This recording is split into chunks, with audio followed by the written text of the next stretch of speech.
अस्सलाम वालेकुम, welcome to the future college. इस वीडियो में आप देखेंगे physics class 12 federal board unit 18 diffraction and interference के तमाम असाइनमेंट का सलूशन, एक्सरसाइज के एमसीक्यूज का सलूशन, एक्सरसाइज के शॉर्ट कंसेप्चुअल क्वेश्चन का सलूशन, एक्सरसाइज के कम्प्रीहेंसिव क्वेश्चन का सलूशन, एक्सरसाइज के न्यूमेरिकल प्रॉब्लम का सलूशन। तमाम चीज़ों का टाइम स्टैम्प डिस्क्रिप्शन में दिया गया है। काइंडली आप टाइम स्टैम्प पे क्लिक करें और डायरेक्ट वो चीज़ देख लें जो आप सीखना चाहते हैं। शुरू करते हैं असाइनमेंट 18.1 से। Double slit interference. Light from helium neon laser pass हो रही है थ्रू टू स्लिट्स जो सेपरेटेड है 0.01 मिलीमीटर। तो मैं गिवन डाटा में दिया हुआ है कि स्लिट की सेपरेशन में दी गई है 0.01 मिलीमीटर। इसे हम 1000 से डिवाइड कर देंगे क्योंकि 1 मीटर में 1000 मिलीमीटर होते हैं। तो ये आ जाएगा हमारे पास 1.00 इंटू 10⁻⁵ मीटर। SI में कन्वर्ट कर लिया। नेक्स्ट है the third bright line on the screen is formed at the angle of 10.95 degree. कि हमारी थर्ड ब्राइट लाइन, यानी कि हमें जो एम दिया हुआ है ऑर्डर ऑफ ब्राइट फ्रिंजेस, वो थर्ड है, वो थर्ड ब्राइट लाइन है। तो थर्ड लाइन में हमें एम की वैल्यू दी गई है 3 ऑन द स्क्रीन। वो एंगल बना रही है 10.95 डिग्री। तो थीटा हमें दिया गया है 10.95 degree related to incidence beam. तो पूछा गया है what is the wavelength of the light, कि लैम्डा ऑफ द लाइट क्या होगा। हमारा फार्मूला होता है डबल स्लिट ब्राइट फ्रिंजेस के लिए d sine theta is equal to M lambda. तो लैम्डा हो जाएगा d sine theta over M.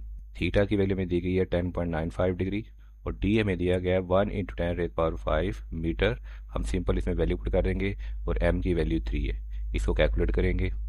Sign 10.95 degree होता है 0.1898 और इसको जब हम डी से मल्टीप्लाई करेंगे तो हमारा आंसर आ जाएगा 1.898 इंटू 10⁻⁻⁶। तो जब हमने इसे वैल्यू पुट की, सॉल्व किया और 3 से डिवाइड किया तो हमारा आंसर आ जाएगा 6.3267 इंटू 10⁻⁷ मीटर। और 1 मीटर 10⁹ नैनोमीटर के बराबर होता है। तो अगर आप इसे 10⁹ से मल्टीप्लाई कर देंगे तो ये मीटर जो है वो नैनोमीटर में कन्वर्ट हो जाएगा। तो हमारा आंसर आएगा lambda is equal to 633 nanometre. या हम डायरेक्ट ये भी आंसर लिख सकते हैं 6.3267 into 10⁻⁷ metre. Double slit interference produce करती है ब्राइट फ्रिंजेस जिसमें पार्ट डिफरेंस जो होता है वो इक्वल टू होता है लैम्डा में। और फार्मूला इसमें यूज़ किया गया है d is equal to d sine theta is equal to M lambda अगर हमारी कंस्ट्रक्टिव इंटरफेरेंस हो रही है तो अगर एक्चुअल वैल्यू देखी जाए तो हीलियम नियॉन लेज़र वेवलेंथ ये टिपिकली 632.8 नैनोमीटर होती है। तो ये हमारे एक्चुअल रिजल्ट से मैच कर रही है और यहाँ पे हमारा थर्ड ब्राइट फ्रिंजेस पैदा हो रही थी, इसलिए हम कहेंगे कंस्ट्रक्टिव इंटरफेरेंस है। इसलिए हम d sine theta is equal to M lambda का फार्मूला यूज़ किया। असाइनमेंट 18.2। एक विजिबल लाइट है जिसकी वेवलेंथ हमें दी गई है 515 नैनोमीटर। तो 515 नैनोमीटर और नैनो से बनता है 10⁻⁹ जगह 550 10⁻⁹ मीटर। इसको रीअरेंज करेंगे तो 5.5 into 10⁻⁷ metre. Falls on the single slit और प्रोड्यूस कर रहा है its second diffraction minimum at the angle of 45 degree. या कि सेकंड ऑर्डर ऑफ मिनिमम जो है सेकंड डिफ्रैक्शन उसमें एम की वैल्यू में दी गई है 2। ये देखिए यहाँ पे दिया हुआ है हमें सेकंड डिफ्रैक्शन, तो एम की वैल्यू क्या होगी 2 और थीटा में दिया हुआ है कि सेकंड डिफ्रैक्शन का जो एंगल बन रहा है वो बन रहा है 45 डिग्री। तो थीटा दिया गया हमें 45 डिग्री और फार्मूला हमारा होता है D sine theta is equal to M lambda. तो डी हो जाएगा m lambda over sine theta. इसमें वैल्यू पुट कर देंगे। एम की value 2, lambda 5.5 into 10⁻⁷ over sine 45 degree. इनको हम कैलकुलेट करेंगे और सिंप्लीफाइड करेंगे तो हमारी डी की वैल्यू आ जाएगी 1.5557 इंटू 10⁻⁶। और 10⁻⁻⁶ ये माइक्रो के इक्वल होता है। ये हमारे पास इक्वल होता है माइक्रो के लिए, तो अब डायरेक्ट भी लिख सकते हैं 1.5557 माइक्रोमीटर। अब वेवलेंथ में हमें 3 सिग्निफिकेंट फिगर दिए गए थे, इसलिए हम इसको भी 3 सिग्निफिकेंट फिगर तक राउंड ऑफ कर लेते हैं। तो आंसर आ जाएगा 1.56 माइक्रोमीटर। अब हम करेंगे एक्सरसाइज के एमसीक्यूज का सलूशन। एमसीक्यू नंबर 1 है rainbow are formed due to. Rainbow कैसे बनती है? तो रेनबो बनती है refraction of sunlight by water droplets. अगर आप इस डायग्राम में देखें तो सनलाइट आती है, यहाँ पे हुई है हमारे पास रिफ्रैक्शन में मुख्तलिफ कलर का मुख्तलिफ रिफ्रैक्टिव इंडेक्स होने की वजह से मुख्तलिफ डिग्री पे वो बेंड करेगा। इससे रिफ्रैक्शन हो जाएगी, बाद में होगी डिस्पर्शन, फिर होगी टोटल इंटरनल रिफ्लेक्शन और दोबारा होगी रिफ्रैक्शन। तो हमारी रेनबो बन जाएगी। तो 2 दफ़ा रिफ्रैक्शन होगी, 1 दफ़ा डिस्पर्शन होगी और 1 दफ़ा होगी टोटल इंटरनल रिफ्लेक्शन। तो रेनबो बनती है रिफ्रैक्शन से फिर डिस्पर्शन से, फिर टोटल इंटरनल रिफ्लेक्शन से, और बाद में दोबारा रिफ्लेक्शन अकर होती है। इसका प्राइमरी प्रोसेस जो होता है वो होता है रिफ्लेक्शन। यहाँ पे भी रिफ्लेक्शन होती है, यहाँ पे भी रिफ्लेक्शन होती है, जो लाइट को बेंड कर देता है जैसे ही वो एंटर होती है किसी वाटर ड्रॉपलेट में, जिसकी वजह से वाटर होने के बाद लाइट डिस्पर्स कर जाती है और सेपरेट हो जाती है मुख्तलिफ कलर्स में। फिर टोटल इंटरनल रिफ्लेक्शन होती है, यहाँ पे टोटल इंटरनल रिफ्लेक्शन है, यहाँ पे देखें, यहाँ पे टोटल इंटरनल रिफ्लेक्शन होती है और लाइट वापस आ जाती है, और रिफ्रैक्शन अपॉन एग्जिट और मजीद रिफ्रैक्शन होती है तो वो वाटर ड्रॉपलेट में से बाहर आ जाती है। तो रिफ्रैक्शन बहुत ज़रूरी है कलर सेपरेशन के लिए। हमारा ऑप्शन सी जो है वो इंटरफ्रेंस और ऑप्शन सी डिफ्रैक्शन, ये रेनबो बनाने में कोई रोल प्ले नहीं करते। ऑप्शन ए में दिया हुआ है रिफ्लेक्शन। रिफ्लेक्शन में टोटल इंटरनल रिफ्लेक्शन होती है जहाँ पे रेनबो रिफ्लेक्ट होती है, लेकिन हमारा जो मेन डोमिनेंट प्रोसेस होता है वो होता है रिफ्रैक्शन। तो हमारा करेक्ट ऑप्शन होगा correct option number B, refraction of sunlight by water droplets. Answer number 2 है कि डबल स्लिट एक्सपेरिमेंट में पैटर्न बनता है ब्राइट एंड डार्क बैंड्स का। देखें, bright band, dark band, bright band, dark band, ये ऑब्जर्व होता है ऑन द स्क्रीन। इसमें कह सकते हैं मैक्सिमम रोशनी, minimum light, maximum minimum, maximum minimum, maximum minimum pattern बनते हैं स्क्रीन पे जब हम डबल स्लिट एक्सपेरिमेंट कर रहे होते हैं। तो ये पैटर्न किस चीज़ का सबूत देता है? तो ये पैटर्न देता है वेव नेचर ऑफ लाइट। जो पैटर्न बनता है ये बनता है due to interference of light. जहाँ पे कंस्ट्रक्टिव इंटरफ्रेंस होती है वहाँ पे ब्राइट फ्रिंजेस आते हैं, ब्राइट फ्रिंज की वजह से मैक्सिमा आता है। जहाँ पे डिस्ट्रक्टिव इंटरफ्रेंस होता है वहाँ पे मिनिमा आता है या डार्क फ्रिंजेस आते हैं। इस प्रोसेस को हम कहते हैं interference. A wave phenomena where light wave from the two slit superimpose constructively. जहाँ पे दो लाइट वेव, देखें एक लाइट वेव यहाँ से आ रही है कि यहाँ से आ रही है, यहाँ पे देख लेते हैं एक लाइट वेव यहाँ से आ रही है कि यहाँ से आ रही है। अगर कंस्ट्रक्टिव इंटरफ्रेंस करेंगे तो मैक्सिमम प्रोड्यूस करेंगे, और डिस्ट्रक्टिव इंटरफ्रेंस करेंगे तो मिनिमम प्रोड्यूस करेंगे। तो जब कंस्ट्रक्टिवली करते हैं तो ब्राइट बैंड बनते हैं, जब डिस्ट्रक्टिवली करते हैं तो डार्क बैंड बनते हैं। अब कंस्ट्रक्टिव इंटरफ्रेंस और डिस्ट्रक्टिव इंटरफ्रेंस ये हमें सबूत देती है कि लाइट जो है वो वेव नेचर है। तो वेव नेचर ऑफ लाइट, तो करेक्ट ऑप्शन होगा wave nature of light. Option a reflection और रिफ्रैक्शन, ये दोनों इंटरफ्रेंस पैटर्न क्रिएट नहीं करते। हमारे ए और बी ऑप्शन गलत हैं, जिससे ऑप्शन डी भी, ऑल ऑफ दीज भी गलत हो जाएगा। एमसीक्यू नंबर 3 है कि एक मोनोक्रोमेटिक लाइट है फ्रॉम द लेजर, वो पास हो रही है टू स्लिट से जिनका सेपरेटेड बाय 0.005, जिनका स्लिट सेपरेशन का में दिया गया है 0.005 मिलीमीटर। उसको मीटर में कन्वर्ट करेंगे तो 5 × 10⁻⁻⁶ मीटर में कन्वर्ट हो जाएगी। अगर लिखा हुआ है थर्ड ब्राइट लाइन, यानी जो ऑर्डर दिया गया हमें एम दिया गया है 3, कि third bright line on the screen form हो रही है और एंगल बना रही है 18 डिग्री, तो थीटा हमें दिया गया है 18 degree related to the incidence beam. What is the wavelength of the light? तो लैम्डा हमने निकालना है कि लैम्डा की वैल्यू क्या होगी। हमें फार्मूला है कि d sine theta is equal to M lambda, तो लैम्डा का फार्मूला हो जाएगा d sine theta over m, और डी की वैल्यू है 5 × 10⁻⁻⁶ साइन थीटा। साइन के साथ थीटा हम पुट करेंगे, ये हमें दिया गया है 18 डिग्री, और इसमें हमें दिया गया है third bright fringes. Third bright fringes है तो कंस्ट्रक्टिव इंटरफ्रेंस का फार्मूला लगेगा d sine theta m lambda, और यहाँ पे m की वैल्यू आएगी 3। इसे सिंपली हम कैलकुलेटर में कैलकुलेट करेंगे तो लैम्डा हमारा आ जाएगा 5.15 × 10⁻⁷ मीटर, जिसको हम नैनोमीटर में कन्वर्ट करें तो 515 नैनोमीटर आंसर आ जाएगा। तो ये 515 नैनोमीटर हमारा ऑप्शन नंबर सी है। एमसी नंबर 4 है what is the width of single slit through which 610 nanometre. हमें वेवलेंथ दी हुई है 610 नैनोमीटर, उसको मीटर में कन्वर्ट कर देंगे तो 6.1 × 10⁻⁷ मीटर हो जाएगा। Origin light pass through first diffraction, देखिए हमें दिया गया फर्स्ट डिफ्रैक्शन, तो m की वैल्यू हमारा ऑर्डर आ जाएगा 1, और थीटा में दिया गया है 30 डिग्री, तो थीटा हो जाएगा हमारे पास 30 डिग्री। फार्मूला हो जाएगा d sine theta is equal to M lambda, तो डी आ जाएगा m lambda over sine theta. m की वैल्यू हमारे पास है 1 मल्टीप्लाई बाय लैम्डा हमें दिया गया है 6.1 × 10⁻⁷ और डिवाइडेड बाय साइन थीटा, और थीटा हमें दिया गया है 30 डिग्री। इसको हम सिंप्लीफाई करेंगे कैलकुलेटर से तो हमारे डी की वैल्यू आएगी 1.22 × 10⁻⁻⁶ मीटर। अब -6 क्योंकि माइक्रो के इक्वल होता है तो हमारा आंसर आ जाएगा 1.22 micrometre, option number D. Answer number 5 है टू स्लिट्स हैं वो सेपरेटेड हैं by the distance of 3500 nanometre. तो स्लिट सेपरेशन हमने ले ली 3500 नैनोमीटर, इसे लिखेंगे 3.5 × 10⁻⁻⁶ मीटर। अगर लाइट ऑफ वेवलेंथ, वेवलेंथ हमें दी गई है 500 नैनोमीटर, तो वेवलेंथ हमें दी गई 500 नैनोमीटर, इसलिए देंगे 5 × 10⁻⁷ मीटर, एसआई में कन्वर्ट कर दिया हमने। Pass through the slits and produce an interference pattern, जिसमें हमने m की वैल्यू निकालनी है। m हमें नहीं दिया गया, m है ऑर्डर, और मिनिमम अपीयरेंस हो रही है वो eight the angle of 30 degree, तो थीटा में दिया गया है 30 डिग्री, तो मिनिमम अपीयर हो रहा है at the angle of 30 degree.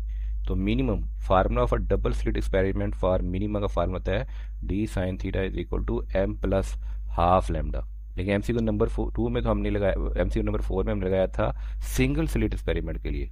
इसके लिए मिनिमम का फार्मूला था d sine theta is equal to m lambda. इनका थोड़ा डिफरेंस ये लेते हैं, अगर डबल स्लिट एक्सपेरिमेंट होगा तो हमारा मिनिमम बनेगा m प्लस हाफ लैम्डा पे, लेकिन अगर सिंगल स्प्लिट हमारे पास एक्सपेरिमेंट होगा तो सिंगल स्लिट में हमारा मिनिमम की कंडीशन होगी m लैम्डा, क्योंकि डबल स्लिट में डिस्ट्रक्टिव इंटरफ्रेंस होता है हाफ लैम्डा स्टेप में, और सिंगल स्लिट में waves from the opposite edge of one slit interfere करती हैं destructively at full lambda step. तो डबल स्लिट इंटरफ्रेंस में हमारा मिनिमम हो जाएगा d sine theta is equal to m plus half lambda. D की value हमें दी गई है, लैम्डा की वैल्यू दी गई है, और थीटा की वैल्यू दी गई है। इन वैल्यूज़ को हम पुट कर देंगे अपने फार्मूले में। फार्मूला का m plus half is equal to d sine theta over lambda, lambda multiply हो रहा है वहाँ जाके डिवाइड हो जाएगा। डी साइन थीटा और लैम्डा में हम इसकी वैल्यू सब्सिट्यूट करेंगे, सिंप्लीफाई करेंगे तो m प्लस हाफ की वैल्यू आ जाएगी 3.5, और प्लस ये 1/2 उधर प्लस हो रहा है उधर जाके माइनस हो जाएगा, तो ऑर्डर आ जाएगा हमारे पास 3, ऑर्डर m आ जाएगा 3, जो ऑप्शन हमारा मैच कर रहा है ऑप्शन नंबर डी। यानी देखिए मिनिमा रिक्वायर्ड होता है हाफ इंटीग्रल पार्ट डिफरेंस, यानी कि m प्लस हाफ लैम्डा। यहाँ पे m plus half lambda is equal to d sine theta में वैल्यू पुट करके m की वैल्यू निकाली है।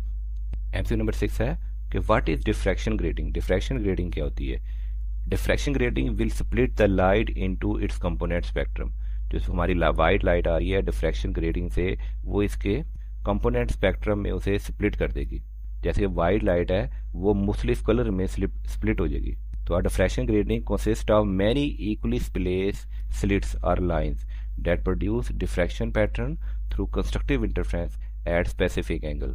तो कंस्ट्रक्टिव इंटरफ्रेंस से मुख्तलिफ एंगल पे मुख्तलिफ पैटर्न या मुख्तलिफ कलर हमें नजर आते हैं ड्यू टू डिफ्रैक्शन ग्रेटिंग। तो डिफ्रैक्शन ग्रेटिंग कंसिस्ट होती है बहुत छोटी छोटी मैनी इक्वली स्पेस स्लिट्स पे या लाइन पे दैट प्रोड्यूस डिफ्रैक्शन, जिससे वो डिफ्रैक्शन प्रोड्यूस होती हैं। यहाँ पे इक्वली स्पेस एक या एक से ज़्यादा स्लिट्स होंगी जिस वजह से यहाँ पे डिफ्रैक्शन प्रोड्यूस होगी। और बाद में कंस्ट्रक्टिव इंटरफ्रेंस होगा एट स्पेसिफिक एंगल, तो यहाँ पे हमारा इंटरफ्रेंस होगा किसी स्पेसिफिक एंगल पे। तो अगर वाइट लाइट का हम इंटरफ्रेंस करेंगे तो मुख्तलिफ कलर में वो ब्रेक डाउन हो जाएगी। तो हमारा करेक्ट ऑप्शन होगा option number C, a periodic arrangement of slit a line that produce diffraction pattern.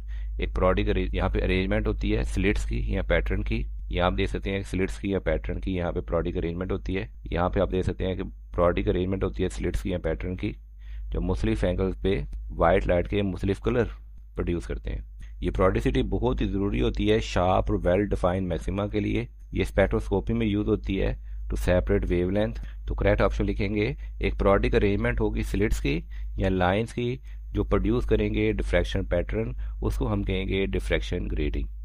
MC number 7 कि जब लाइट ट्रैवल करती है किसी नैरो स्लिट से, देखें लाइट आ रही है या वेव आ रही है किसी नैरो स्लिट से ट्रैवल करती है, it bend slightly around the edges, वो एजिस से ना थोड़ी सी बेंड हो जाती है। दिस फिनोमेना इज कॉल्ड, इस फिनोमेना को हम कहते हैं डिफ्रैक्शन।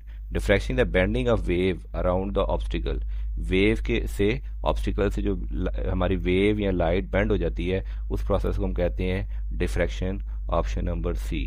क्योंकि जो डिफ्रैक्शन है ये रिफ्लेक्शन जिसे बाउंसिंग या रिफ्रैक्शन से मुख्तलिफ होती है, और लाइट भी स्प्रेड कर जाती है अगर हम किसी स्लिट से गुजारें। यहाँ देख सकते हैं वाइट लाइट भी स्प्रेड कर गई है अगर हमने किसी से स्लिट से गुजारा। तो डिफ्रैक्शन क्या होती है, अगर हम ऑब्स्टिकल से किसी वेव को गुजारें और वो वेव कॉर्नर से बेंड हो जाए तो उस प्रोसेस को हम कहते हैं option C diffraction. Answer number 8 है, a diffraction grating separate white light into its consequent color because it diffract different color at different angle, कि मुख्तलिफ कलर को वो डिफ्रैक्ट करती है मुख्तलिफ एंगल्स पे। इस वजह से जो वाइट लाइट है वो मुख्तलिफ कलर में ब्रेक डाउन हो जाती है। यहाँ जैसे वाइट लाइट है तो वो मुख्तलिफ कलर्स को मुख्तलिफ एंगल पे बेंड करती है। रेड कलर को बहुत ज़्यादा बेंड करती है जबकि ब्लू और वायलेट को बहुत ही कम बेंड करती है। तो डिफरेंट वेवलेंथ कलर्स होते हैं वो डिफ्रैक्ट होते हैं डिफरेंट एंगल्स पे, यानी कि मुख्तलिफ कलर्स होंगे तो उनकी वेवलेंथ मुख्तलिफ होगी। जब वेवलेंथ मुख्तलिफ होगी तो डिफरेंट एंगल पे वो डिफ्रैक्ट होंगे। ड्यू टू ग्रेड, और इसका फार्मूला है हमारे पास ग्रेडिंग इक्वेशन का, d sine theta is equal to M lambda. यार ये डिफ्रैक्शन का मतलब रिफ्रैक्शन ही होता, और जो एंगल है ये डिपेंड करता है लैम्डा पे। और वाइट लाइट को हम सेपरेट करें तो वो किसी स्पेक्ट्रम में सेपरेट हो जाएगी, तो वाइट लाइट आएगी। वाइट लाइट कॉन्सिस्ट होती है डिफरेंट कलर पे, हर कलर का रिफ्रैक्टिव इंडेक्स डिफरेंट होता है, यानी कि वो मुख्तलिफ कलर पे बेंड होती है, जिसमें रेड ज़्यादा बेंड हो जाती है और वायलेट सबसे कम बेंड होती है, जिसकी वजह से हमारा एक रेनबो पैटर्न भी क्रिएट होता है। तो ऑप्शन करेक्ट होगा सी, ये डिफ्रैक्ट करती है डिफरेंट कलर को एट डिफरेंट एंगल्स बिकॉज उनका रिफ्रैक्टिव इंडेक्स डिफरेंट होता है, उसका लैम्डा डिफरेंट होता है हर कलर का। आंसर नंबर 9 है लाइट पास हो रही है थ्रू डबल स्लिट, ये डबल स्लिट से पास हो रही है at create a diffraction pattern, और डिफ्रैक्शन पैटर्न क्रिएट कर रही है। How would the spacing of band in pattern change if slits were closure together, अगर स्लिट बहुत ज़्यादा क्लोज हो आपस में तो कैसे spacing of the band in a pattern change होगा। तो फ्रिंज स्पेसिंग जो है बीटा, ये इसका फार्मूला होता है beta is equal to lambda capital D over small d, जिसमें स्मॉल डी है वो स्लिट सेपरेशन है। तो फ्रिंज स्पेसिंग बी ये हमें फार्मूला दिया जाता है lambda capital D over D, जिसमें डी है स्लिट सेपरेशन। तो अगर डी डिक्रीज होगा तो बीटा की वैल्यू इंक्रीज होगी, स्प्रेडिंग बैंड जो होंगे वो अपार्ट हो जाएंगे, दूर हो जाएंगे। जैसे आप यहाँ पे भी दे सकते हैं इसका फार्मूला, और यहाँ पे इसका फार्मूला दे सकते हैं, और यहाँ बुक में भी दे सकते हैं कि अगर डी हमारा डिक्रीज होगा तो वाई की वैल्यू हमारी इंक्रीज हो जाएगी अकॉर्डिंग टू बुक फार्मूला। जैसे एग्जाम्पल 18.1 में सॉल्व भी करके हैं। यहाँ पे हमने फ्रिंज स्पेसिंग को बीटा कह दिया, अब इसे वाई भी कह सकते हैं। तो फ्रिंज स्पेसिंग का स्लिट सेपरेशन डी के साथ ये इनवर्स रिलेशनशिप है, अगर डी की वैल्यू स्मॉलर होगी तो वाइडर फ्रिंजेस पैदा होंगी। एग्जाम्पल अगर डी को हाफ कर देंगे तो फ्रिंज स्पेसिंग डबल हो जाएगी। तो हमारा करेक्ट ऑप्शन है B, the band would spread further apart, जो बैंड है वो मजीद दूर हो जाएंगे। आंसर नंबर 10 है what is diffraction of light. तो डिफ्रैक्शन इज डिफाइंड एज कि लाइट बेंड होती है अराउंड द ऑब्स्टिकल, किसी ऑब्स्टिकल से या स्लिट से लाइट जो होती है बेंड हो जाती है, या थ्रू स्मॉल ओपनिंग। इस प्रोसेस को हम कहते हैं diffraction. Option A, bending of light around the small obstacle is called diffraction of light. यहाँ से देखें bending of light, light bend हो रही है फ्रॉम द स्मॉल ऑब्स्टिकल या स्मॉल स्लिट, इसको हम कहते हैं डिफ्रैक्शन ऑफ लाइट। और bending of the wave from the obstacle, इसे हम कहेंगे डिफ्रैक्शन ऑफ वेव्स। तो लाइट की बेंडिंग को आप डबल या सिंगल स्प्लिट एक्सपेरिमेंट से ऑब्जर्व भी कर सकते हैं। तो हमारा करेक्ट ऑप्शन हुआ option A, the bending of light around an obstacle is called diffraction of light. Answer number 11 है the needle tip of the needle does not give a sharp image, it is due to कि tip of the needle sharp image नहीं देती, वो क्यों नहीं देती। Diffraction, direction limit कर देती है रेजोल्यूशन को। लाइट बेंड होती है अराउंड द नीडल टिप तो क्रिएट करती है ब्लर्ड इमेज। तो needle, tip of the needle हमें शार्प इमेज इसलिए नहीं देती कि जो डिफ्रैक्शन है वो रेजोल्यूशन को लिमिट कर देती है, रिड्यूस कर देती है, और डिफ्रैक्शन की वजह से हमारे पास ब्लर्ड इमेज पैदा होता है। तो करेक्ट ऑप्शन है हमारा ऑप्शन सी। स्मॉलर एपर्चर जो होते हैं वो प्रोड्यूस करते हैं लार्जर डिफ्रैक्शन पैटर्न, जिससे हमारी इमेज ब्लर्ड हो जाती है। ये हमारे पास बहुत ज़्यादा क्रूशल होती है, क्रिटिकल होती है ऑप्टिक्स में, जैसे कि माइक्रोस्कोपिक रेजोल्यूशन में, ताकि वहाँ पे हमारे पास ब्लर्ड इमेज पैदा ना हो। आंसर नंबर 12 है what is the pattern form, कौन सा पैटर्न बनेगा स्क्रीन के ऊपर when light pass through two parallel slit, जब दो पैरेलल स्लिट से हम लाइट को पास करेंगे तो स्क्रीन पे कौन सा पैटर्न बनेगा। डबल स्लिट इंटरफेरेंस प्रोड्यूस करेगा ब्राइट सेंट्रल फ्रिंजेस, के सेंटर पे हमारी ब्राइट फ्रिंज पैदा होगी। यहाँ हम देख सकते हैं कि सेंटर में हमारी मैक्सिमम ब्राइट फ्रिंज पैदा होगी with symmetrical alternating dark bright fringes, उसके बाद डार्क फिर ब्राइट फिर डार्क फिर ब्राइट फ्रिंजेस पैदा होंगी। यहाँ भी देख सकते हैं मैक्सिमम ब्राइट फिर डार्क फिर ब्राइट फिर डार्क, इस तरह अल्टरनेटिंग डार्क और ब्राइट फिनिश पैदा होंगी। हमारा करेक्ट ऑप्शन होगा A, a bright central maximum with alternating dark and bright fringes. तो सेंट्रल मैक्सिमम इसलिए होगा कि वहाँ थीटा 0 डिग्री है तो 0 पावर डिफरेंस होगा। जो फ्रिंजेस होगी इक्वली स्पेस्ड होंगी, इंटेंसिटी मॉड्यूलेटेड हो जाएगी बाय सिंगल स्लिट डिफ्रैक्शन से। आंसर नंबर 13 है कि हमारे पास वेवलेंथ ऑफ लाइट क्या होगी जो फॉल हो रही है डबल स्लिट में और सेपरेटेड बाय 2 माइक्रोमीटर। तो हमें स्लिट की सेपरेशन दी हुई है 2 माइक्रोमीटर या 2.0 इंटू 10⁻⁻6 मीटर, माइक्रो की जगह -10⁻⁻6 मीटर कर देंगे। इफ़ हमारे पास दिया हुआ है थर्ड ऑर्डर मैक्सिमम, तो एम की वैल्यू हो जाएगी थर्ड ऑर्डर मैक्सिमम, और हमें थीटा दिया हुआ है हमें 60 डिग्री। तो फार्मूला लगाएंगे double split interference for the bright fringes का फार्मूला होता है D sine theta is equal to M lambda. तो हमने निकाली है what is the wavelength. तो वेवलेंथ हो जाएगी d sine theta over m. इसमें हम वैल्यू पुट कर देंगे, डी की value 2.0 into 10⁻⁻⁶, sine theta, sine के साथ हमें थीटा दिया गया 60 डिग्री, सी डी पुट कर देंगे, और ऑर्डर में दिया गया थर्ड, एम की वैल्यू 3 पुट कर देंगे। इसे सिंपली हम कैलकुलेट पे कैलकुलेट करेंगे तो हमारा आंसर आ जाएगा 5.773 इंटू 10⁻⁷ मीटर, जिसको हम कन्वर्ट कर देंगे नैनोमीटर में, तो आ जाएगा 577.3 नैनोमीटर, जो मैच करेगा हमारे ऑप्शन नंबर डी से। तो हमने simply d sine theta m lambda का फार्मूला लिखा, लैम्डा के लिए d sine theta over m लिखा, और इसमें हमें जो गिवन डाटा है ये वैल्यू ने पुट की और सिंप्लीफाई करेंगे तो ऑप्शन डी हमारा आंसर आ जाएगा। एमसी नंबर 14 है, what is the longest wavelength, सबसे ज़्यादा वेवलेंथ क्या होगी। तो हमने लैम्डा की वैल्यू निकालनी है of light passing through single slit. देखें वो सिंगल स्लिट से गुजर रही है, जिसकी विड्थ दी हुई है हमें 1.2 माइक्रोमीटर। तो सिंगल स्लिट की विड्थ को हम डी कहते हैं, यहाँ पर हमने ए कह दिया। तो सिंगल स्लिट की विड्थ हमारे पास है ए 1.2 माइक्रोमीटर, और माइक्रो की जगह हमने लगा दिया 10⁻⁻⁶ मीटर। हमारे पास फार्मूला होता है D sine theta is equal to M lambda, तो यहाँ डी की जगह ए है तो a sine theta is equal to M lambda. और फॉर दिया for which there is the first order minimum, जब फर्स्ट ऑर्डर मिनिमम है तो एम की वैल्यू हो जाएगी हमारे पास 1। तो लॉन्गेस्ट वेवलेंथ तब हो सकती है कि जब हमारे पास साइन थीटा की वैल्यू मैक्सिमम हो। तो साइन थीटा की वैल्यू मैक्सिमम 1 आ सकती है, ये उस सूरत में आ सकती है कि थीटा हमारे पास 90 डिग्री हो। तो थीटा अगर 90 डिग्री हो फिर हम d is equal to M lambda निकाल सकते हैं, और एम की वैल्यू 1 होगी तो हमारे पास लैम्डा आ जाएगा 1.20 माइक्रोमीटर। लेकिन 1.20 माइक्रोमीटर हमारे पास कोई ऑप्शन नहीं है, इसका मतलब हमें जो डाटा दिया गया है उसके मुताबिक हमारे तमाम ऑप्शन गलत हैं। तो बट 1.20 माइक्रोमीटर ये ऑप्शन ही नहीं है, इसलिए हम यूज़ कर लेते हैं ज्यूमिंग द स्टैंडर्ड एंगल। कि मुख्तलिफ एमसीक्यूज में जो स्टैंडर्ड एंगल दिया जाता है वो आम दिया जाता है 60 डिग्री, जो यहाँ पे देना वो भूल गए हैं। तो अगर साइन 60 डिग्री हम पुट करें तो लैम्डा हमारे पास हो जाएगा d sine theta over m, और साइन 60 डिग्री की हम वैल्यू पुट करते हैं यहाँ पे, और उसको सिंप्लीफाई करते हैं तो लैम्डा की वैल्यू आती है 1.04 माइक्रोमीटर। ये हमारी ऑप्शन ए से मैच कर रही है। यानी कि थीटा हमारा 60 डिग्री हो तो हमारा फर्स्ट ऑर्डर मिनिमम होगा तो लॉन्गेस्ट वेवलेंथ होगी 1.04 माइक्रोमीटर। लेकिन अगर थीटा 90 डिग्री हो और फर्स्ट ऑर्डर मिनिमम हो तो हमारा थीटा लैम्डा लॉन्गेस्ट वेवलेंथ वो होगी 1.20 माइक्रोमीटर। आंसर नंबर 15 है कि what is the distance between line on the diffraction grating. तो हमने डी निकालना है, डी पूछा गया कि distance between the line of diffraction grating, तो डिस्टेंस की वैल्यू क्या है, डी की वैल्यू क्या है, that produce a second order maximum. Second order maximum का मतलब है कि एम की वैल्यू में दी गई है 2, और फॉर 760 नैनोमीटर रेड लाइट ये हमें दिया गया है वेवलेंथ, और वेवलेंथ हमें दी गई है 760 नैनोमीटर, और एंगल हमें दिया गया है, जो स्टैंडर्ड एंगल हमें दिया गया है 60 डिग्री। हमारा फार्मूला होता है D sine theta is equal to M lambda, d हमने निकालना है तो डी हो जाएगा m lambda over sine theta. M की वैल्यू में दी गई है second order M is equal to 2 multiply by lambda हमें दिया गया है 760 नैनोमीटर। तो यहाँ पर हम लिख दिया 760 नैनोमीटर, डिवाइडेड बाई कर दिया साइन 60 से, इसे हम कैलकुलेट करेंगे तो डी की वैल्यू आएगी 1755.2 नैनोमीटर। यहाँ पे हमने कन्वर्ट नहीं किया, इसको नैनोमीटर में ही छोड़ दिया था, तो हमारा आंसर भी डायरेक्ट नैनोमीटर में ही आ जाएगा। और अगर हम इसे साइंटिफिक नोटेशन में कन्वर्ट करें तो हमारा आंसर आ जाएगा 1.76 इंटू 10⁻³ नैनोमीटर, जो मैच कर रहा है ऑप्शन नंबर डी से। करेक्ट ऑप्शन हमारा option number D.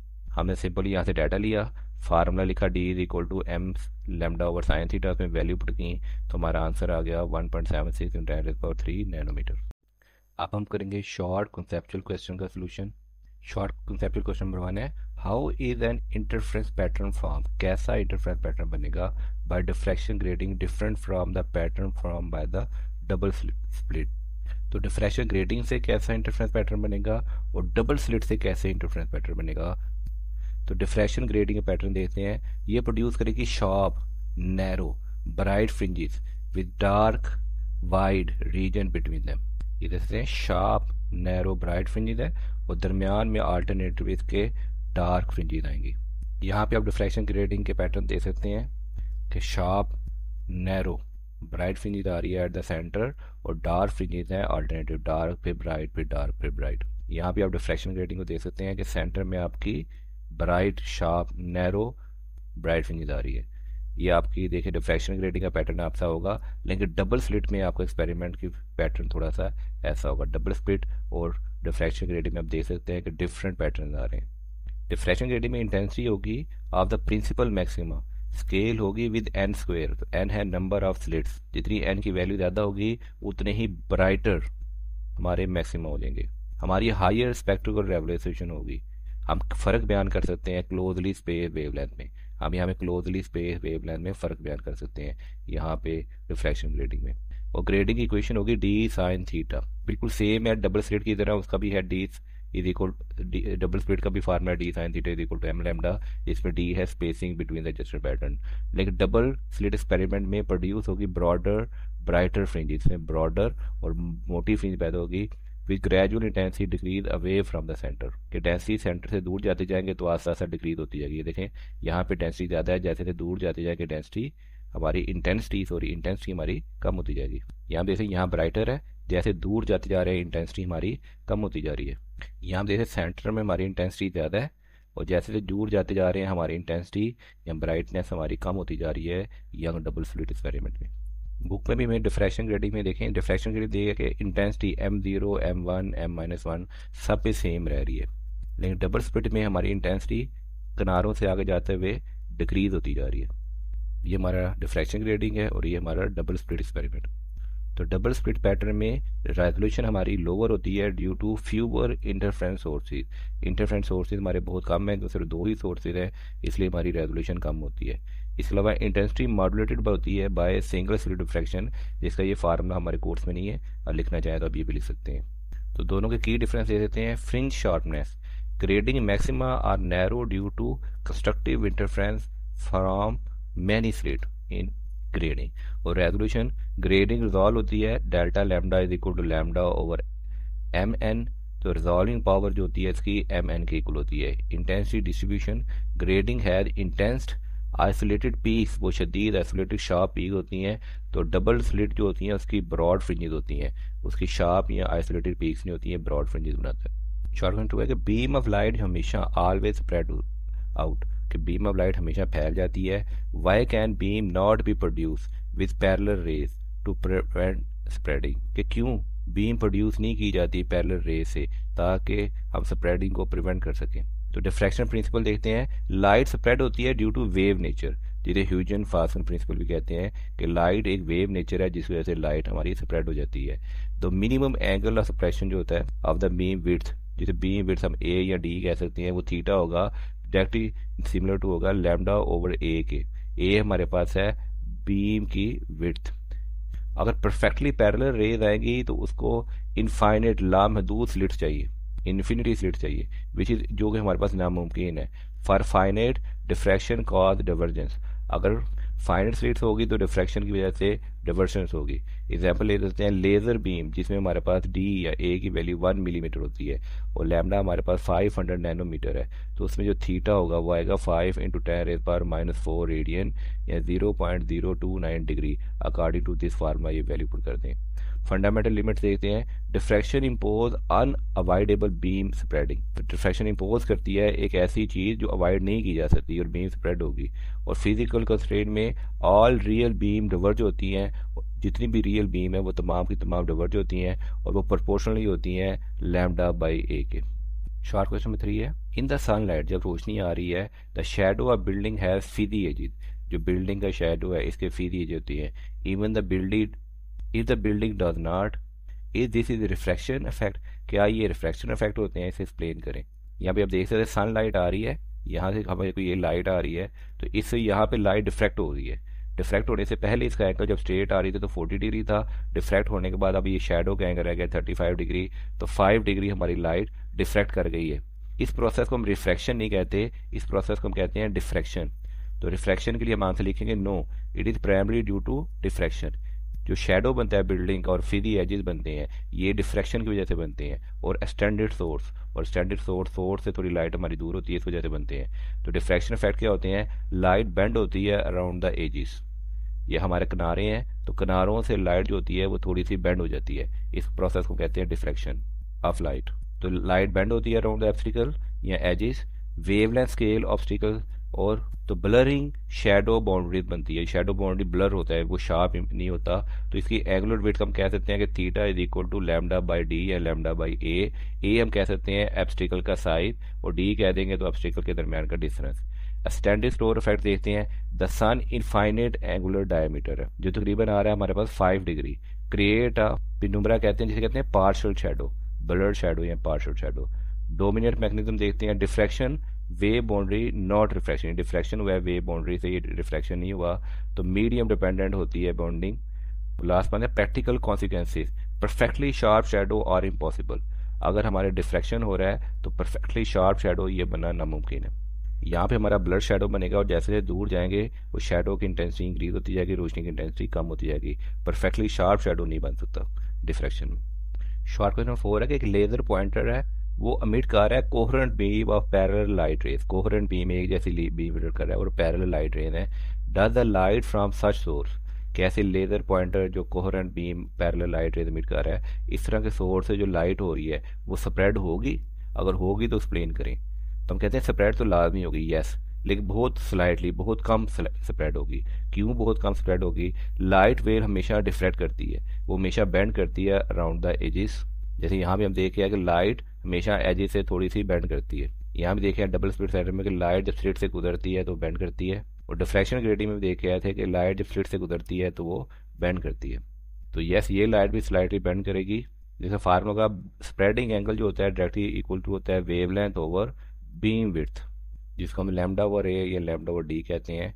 Example, a typical laser pointer जिसका लैम्डा 650 नैनोमीटर हो, बीम विड्थ 1 मिलीमीटर हो, तो उसका स्प्रेडिंग एंगल आएगा 0.00065 डिग्री। तो ये तकरीबन 1 मीटर एक्सपेंड होगी पर 1 किलोमीटर ट्रैवल। वो इस वजह की परफेक्टली पैरेलल बीम होती हैं, ये इम्पॉसिबल हो सकती हैं, क्योंकि परफेक्टली पैरेलल बीम हो ये पॉसिबल ही नहीं है, कुछ ना कुछ उसमें एंगल मौजूद होता है। तो diffraction always cause some spreading, और डिफ्रैक्शन से हमेशा स्प्रेडिंग होती है, no matter how precise the laser.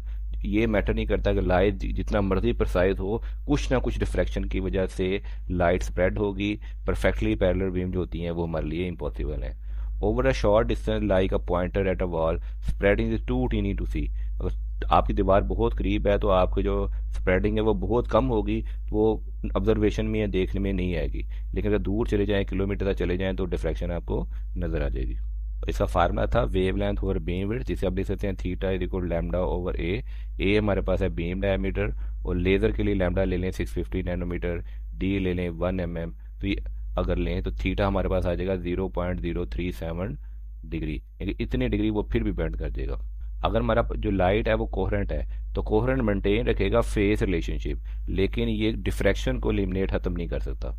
तो तमाम फाइनेट विड्थ, जितनी भी फाइनेट विड्थ हैं वो हमेशा डिवर्ज होंगे। अगर डिवर्जेंस नहीं चाहते तो आपको इनफाइनेट बीम विड्थ चाहिए। तो रियल वर्ल्ड एग्जांपल में laser dot expand over distance, कि लेजर के डॉट्स जो होते हैं वो डिस्टेंस पे जाएं तो वो एक्सपैंड हो जाते हैं। शॉर्ट 5 है, a beam of light pass through single slit, एक बीम ऑफ लाइट आ रही है वो सिंगल स्लिट से गुजरी है, क्रिएट अ डिफ्रैक्शन पैटर्न, उसने एक डिफ्रैक्शन पैटर्न क्रिएट किया है। How will the spacing of band in a pattern change, अगर स्पेसिंग ऑफ बैंड हम चेंज करें तो पैटर्न कैसे चेंज होगा? If the width of the slit increase, ये स्लिट की विड्थ अगर हम इंक्रीज कर दें तो पैटर्न कैसे चेंज होगा? जब हम स्लिट को वाइडन कर देंगे, इंक्रीज कर देंगे, तो सेंटर ब्राइट फ्रिंजेस नैरो, ये सेंटर का जो ब्राइट फ्रिंज है नैरो हो जाएगा, और डार्क और लाइट बैंड स्क्वीज क्लोजर, जिससे डार्क और लाइट बैंड हो जाएंगे ये करीब आते जाएंगे। The pattern become टाइटर and sharper, जो पैटर्न है वो टाइटर होता जाएगा और शार्पर हो जाता है। वो क्यों? कि लाइट स्प्रेड होगी लेस, लाइट जो फैल रही है इनकी स्प्रेडिंग कम हो जाएगी, लेस डिफ्रैक्शन होगी। तो हमारी जो बैंड हैं ये करीब आते जाएंगे और डिफ्रैक्शन हमारी कम होती जाएगी। अभी देखें बैंड करीब आ गए हैं और डिफ्रैक्शन हमारी कम हो गई है। तो ऐसा क्यों होगा? लाइट स्प्रेड होती है लेस, तो लेस डिफ्रैक्शन होगी, विद स्लिट इज वाइडर, जितना स्लिट हम बड़ा करते जाएंगे उतनी डिफ्रैक्शन हमारी कम होती जाएगी। तो बैंड स्पेसिंग फॉलो करती है, स्पेसिंग डायरेक्टली अप्रोच होती है वेव लेंथ और स्लिट विड्थ। तो स्लिट की विड्थ को अगर आप इंक्रीज करते जाएंगे तो जो हमारी स्पेसिंग है वो डिक्रीज होती जाएगी। एग्जाम्पल ले लेते हैं कि नैरो स्लिट हो जिसमें विड्थ कम हो तो वाइड स्प्रेड बैंड आ जाएंगे। अब वाइड स्लिट जिसकी विड्थ ज़्यादा हो तो हमारी स्पेसिंग कम हो जाएगी, तो क्राउडेड बैंड्स आ जाएंगे। मिनिमम पोजीशन दे देते हैं जो होता है ए साइन थीटा या d sine theta is equal to M lambda. For small theta directly proportion होगा एम लैम्डा ओवर ए के। तो factor of increasing slit width, अगर थीटा डिक्रीज हो जाएगा, ए को इंक्रीज करेंगे तो थीटा डिक्रीज हो जाएगा। Minimum move closer to the centre, जो मिनिमम आ रहा है वो closer to the centre move करेगा, तो सेंट्रल मैक्सिमा नैरो हो जाएगा। इनका इन्वर्स रिलेशन है कि थीटा इन्वर्सली प्रोपोर्शनल है ए के। तो पैटर्न वाइडेड स्लिट होगी तो नैरो सेंट्रल मैक्सिमम होगा और कंप्रेस पैटर्न होगा। तो यहाँ पे अगर स्लिट का साइड हम इंक्रीज करते जाएंगे तो ये पैटर्न है हमारा ऊपर से और नीचे से कंप्रेस होके छोटा होता जाएगा। शॉर्ट क्वेश्चन 6 है, डिफाइन करें डिफ्रैक्शन ग्रेडिंग। तो diffraction grading will split the light into component spectrum. Diffraction grading जो होती है वो लाइट को स्प्लिट कर देती है उनके कंपोनेंट्स में, उसमें कलर्स में। जैसे एमसीक्यू नंबर 6 में भी हम इसको एक्सप्लेन करके आए हैं कि डिफ्रैक्शन ग्रेडिंग कंसिस्ट होती है मैनी इक्वली स्प्लेस्ड स्लिट्स पे या लाइंस पे जो प्रोड्यूस करते हैं diffraction pattern through constructive interference किसी स्पेसिफिक एंगल्स पे।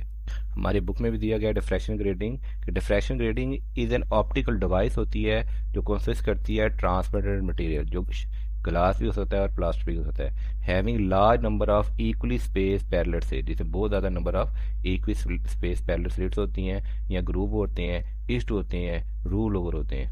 जैसे फिगर नंबर 18.9 ए में शो किया गया है, these slits are closely spaced together and act as individual sources of secondary wave। ये secondary wave के individual sources को तो रिफ्लेक्ट करते हैं जब उसे रोशन किया जाए बाय किसी इंसिडेंट लाइट से, और जिसमें distance between two adjacent slits उसको हम कहते हैं ग्रेडिंग एलिमेंट्स। तो ग्रेडिंग एलिमेंट्स को रिप्रेजेंट करते हैं डी से और उसको कैलकुलेट किया जाता है d is equal to unit length of grating divide by total number of line rule on it. तो यूनिट लेंथ कितनी है ग्रेडिंग की, यूनिट लेंथ कितनी है और total number of lines rule on it, total line हमने कितनी इस पर रूल की है। आगे से सॉल्व करने का फार्मूला भी यूज़ कर सकते हैं d sine theta is equal to M lambda, जिसमें m की वैल्यू 0 +1 -1 कोई भी इंटीगर हो सकती है। इंटेंसिटी के लिए ये फार्मूला यूज़ कर सकते हैं, हमारी बुक में नहीं दिया गया कि हायर रेगुलेशन होगी तो delta m is equal to lambda by mn होगा। हायर डिस्पर्शन सेपरेट करेगा वेव लेंथ को इफेक्टिवली, ये यूज़ होता है हमारा स्पेक्ट्रोमीटर में।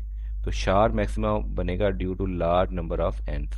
उसके बाद थोड़ा सा भी diffraction light through diffraction grating और साथ में इसका क्या पैटर्न बनता है इसको भी आप थोड़ा सा यहाँ से एक्सप्लेन कर सकते हैं। शॉर्ट क्वेश्चन नंबर 1 में हम इंटरफ्रेंस पैटर्न और डिफ्रैक्शन ग्रेडिंग को बहुत तफसील से एक्सप्लेन करके हैं। काइंडली शॉर्ट क्वेश्चन नंबर 1 आप देख लीजिएगा, इसमें इंटरफ्रेंस पैटर्न और डिफ्रैक्शन ग्रेडिंग भी आपको समझ आ जाएगा और डबल स्प्लिट का जो इंटरफ्रेंस पैटर्न है वो भी आपको समझ में आ जाएगा। यहाँ पर एक्सप्लेन किया है two sources of interference pattern, जिसमें क्रस्ट के साथ मैक्सिमम बनाएगा और क्रस्ट और ट्रफ जब आपस में मिलेंगे तो मिनिमम बनाएगा।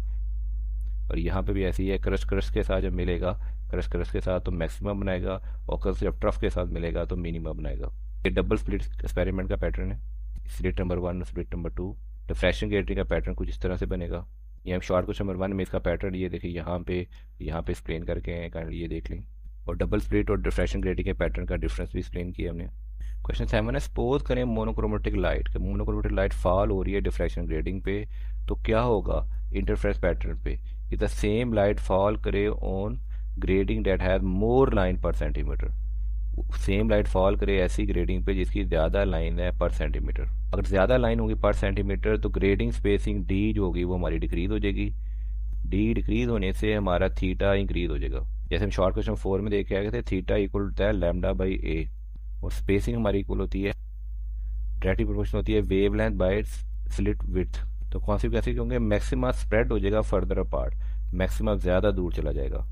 अगर डी को कम करेंगे तो लैम्डा इंक्रीज हो जाएगा तो मैक्सिमम ज़्यादा दूर चला जाएगा। रिजॉल्विंग पावर जो होगी इंक्रीज हो जाएगी, रिजॉल्विंग पावर होती है इक्वल टू एम एन और डायरेक्टली प्रोपोर्शनल होगा एन के, और फ्रीजिंग भी कम हो जाएंगी शार्पर और एंगुलर सेपरेशन इंक्रीज हो जाएगी क्योंकि डी हमारा डिक्रीज हो रहा है। तो रेजोल्यूशन इन्हेंसमेंट हो जाएगी। मोर लाइंस का मतलब है better wavelength separation.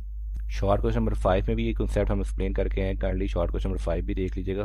Question number 8 है, what is the significance of the equation. Equation में दी गई है D sine theta is equal to M lambda और कॉन्टेस्ट में दिया हुआ है डिफ्रैक्शन ग्रेडिंग और Young double slit experiment.